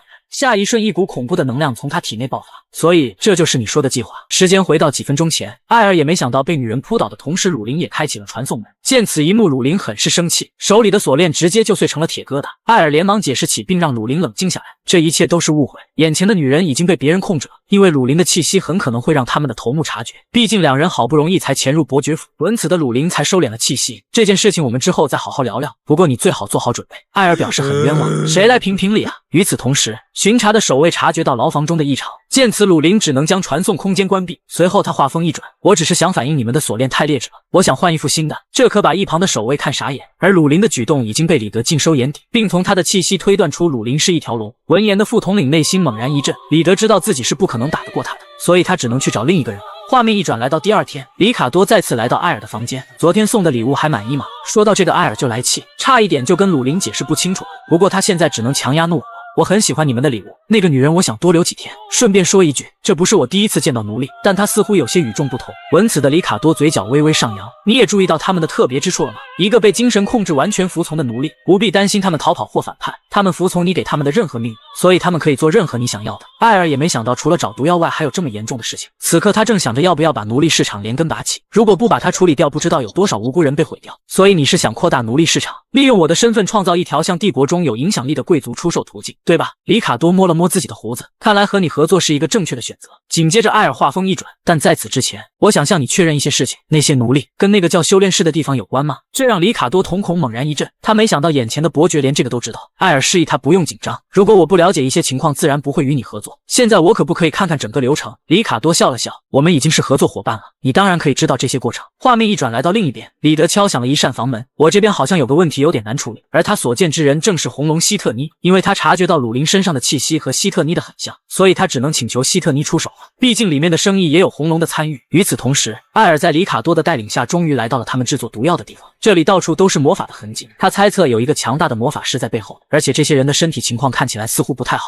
现在要做的就是摸清楚制作毒药的成分。紧接着艾尔便询问配料的材料，他们也能制造不留痕迹的毒药吗？里卡多还以为他对其他药品也感兴趣，随即就准备从怀中拿出。就在这时，彼得打断了他，他一脸平静地询问里卡多为什么带其他人过来。还没等里卡多回答，一道利刃瞬间就划过他的脖子，你犯了一个低级错误，现在我帮你矫正他。艾尔也没想到他们对自己人也那么狠。随后彼得将目光锁定在艾尔的身上，见此艾尔也不打算再隐藏了，这场角色扮演的游戏到此结束。而此刻鲁林也听到了嘈杂的声音，并且还感觉到了一丝魔法的气息。就在这时，希特尼找到了鲁林，我的牢笼里竟然还关押着一条黑龙。鲁林也没想到会在这里见到红龙，他居然没有察觉到一丝气息。此刻希特尼看着眼前的少女，虽然你不知道我的身份，但你的事情我太了解了，维伦的女儿。这让鲁林顿时愣住，你知道我妈妈的名字？此刻希特尼笑出了瘆人的声音，我不仅知道她的名字，我还清楚地记得她咽下最后一口气的时候，下一瞬整个铁笼瞬间融化。鲁林再次开启了他最不想使用的龙形态，而此刻的希特尼并没有感到慌张，让我看看维伦的女儿成长到什么地步。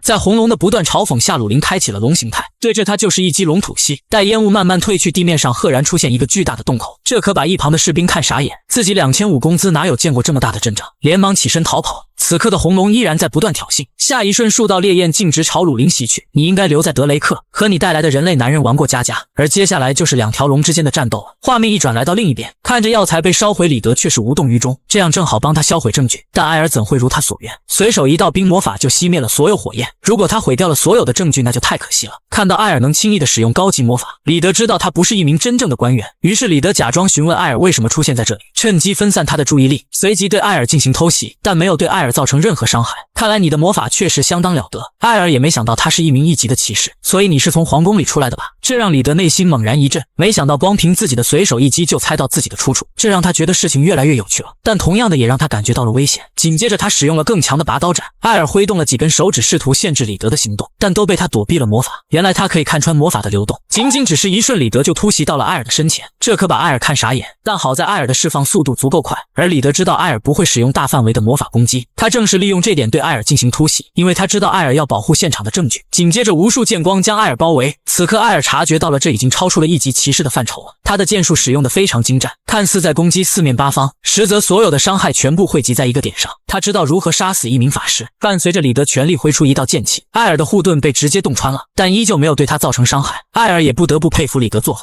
从逻辑上来说这是正确的做法，但你忽略了对手的实力。看到艾尔完好无损，李德不可置信，他使用这招从未失手，然而还没等他反应过来，艾尔已经出现在他的身前。伴随着艾尔释放魔法，李德被砸飞数米，但很快他又站了起来。当艾尔看到他破烂衣服下的身体时，内心猛然一震，因为他的身体好像被改造过的一样。与此同时的餐厅内，维内夫人没想到会在这里见到皇子，难道是因为狄德兰的事情吗？但皇子示意他不用紧张，因为他已经知道都是狄德兰干的。与此同时，德里安特找到了皇子，随后皇子便询问狄德兰的审问进度，而德里安特无奈地摇了摇头，他从始至终都没说过一句完整的话，好像城堡的事情对他的打击太大。就在这时，皇子一脸严肃地问了德里安特一个问题，如果你和艾尔打一场，谁会赢？这可把一旁的两人吓了一跳，殿下，您这是什么意思？而皇子示意两人不用紧张，这是一个玩笑而已。随后德里安特很认真地告诉皇子，虽然这是一个很严肃的问题，但听起来有点过于愚蠢了，就算是我和梅德林2个人加起来，在艾尔手下撑不过2个回合。此刻的皇子才意识到艾尔是一个怎样的怪物。与此同时，德里安特想到了一个人，也许他可以在艾尔手下多撑几招。他是天才的剑术大师，他将骑士的剑术提升到了前所未有的高度。皇子无奈地叹了一口气，因为他也听说过这个人，但那时候他还在国外学习，并且李德在大战开始时就消失了。此刻的李德询问艾尔真正的名字，当他得知后好像对艾尔很是了解，你就是那个逃兵。艾尔也没想到他会知道这个称号，这让他越来越好奇李德的身份了。但李德却不想在这里过多停留，随即挥出2道剑气劈向天花板。他知道实验室和这些奴隶的性命会牵制住艾尔，如果当时他能早点遇到这样的人，也许他就会选择了一条道路了。画面一转来到另一边，红龙最后被鲁林打趴下了。告诉我，你是怎么认识我的母亲的？然而红龙依旧嘴硬，我知道你母亲所有的秘密，包括她创造本源水晶被关进了监狱，最后还可怜的死在了里面。然而还没等红龙说完，鲁林一击就了结了红龙的性命。如果秘密泄露了，我可以杀了所有知道的人。